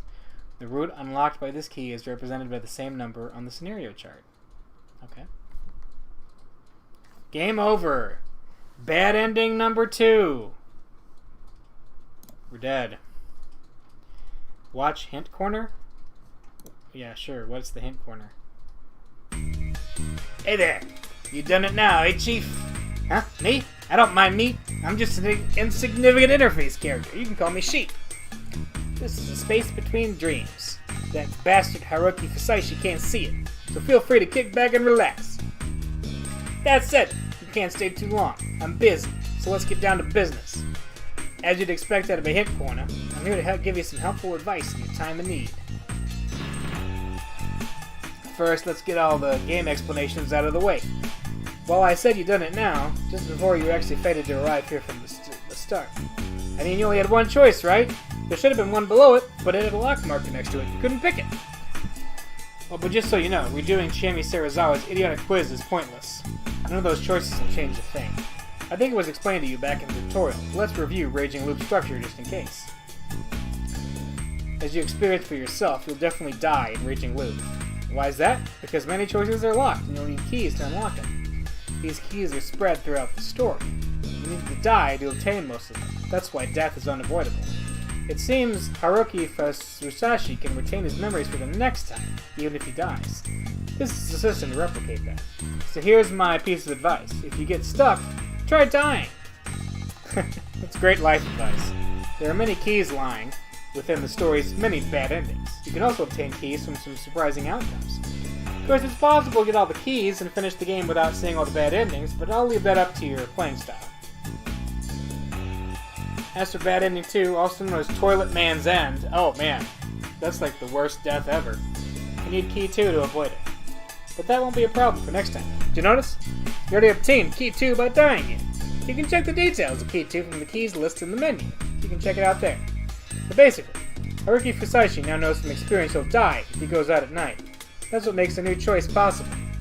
You'll find more bad endings that you're forced to play through first in the future, so keep that in mind. Other times, you can keep going onwards for a long time without finding a key. Whenever you get a key, it's displayed with large red letters. So remember that part too. Haruki Fusashi was sent back to the starting point after this. In other words, to the scene at the start of the game with him on his bike. You can reread everything from the start if you'd like, but you're going to die dozens of times from now on, so it'd be a pain to reread each time. So once you get a grip of the situation, use the scenario chart to jump ahead. You can jump to any scene you've read before, whenever and wherever you want. It's really handy. For example, you'd open the menu, press the chart button, and go to key, 0, follow the screen, in Dense Mist, even right now. Using the scenario chart to jump around, that's the key to completing Raging Loop. Incidentally, this marks the end of 2 Dense Mist. This so-called prologue is over. If you pick that choice that was unlocked this time, the game's first main route, 3, Yomi, will begin. Good luck!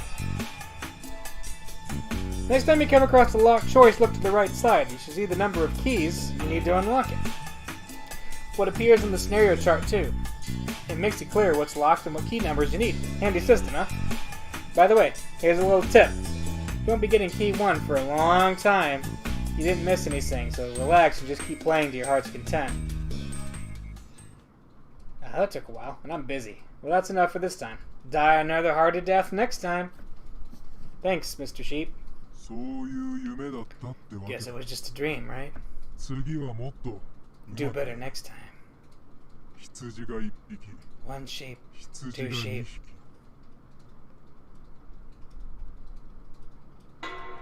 Oh, we're back to Sunday. Yep. Right. Yep. Okay. Well, that is a good ending point as any. So, thanks everybody for watching, and very intrigued to see where we go with this game. The people who make the game have asked not to play all the way through it, but we'll play as much as we can. So yeah, this is pretty sweet. See you guys next time.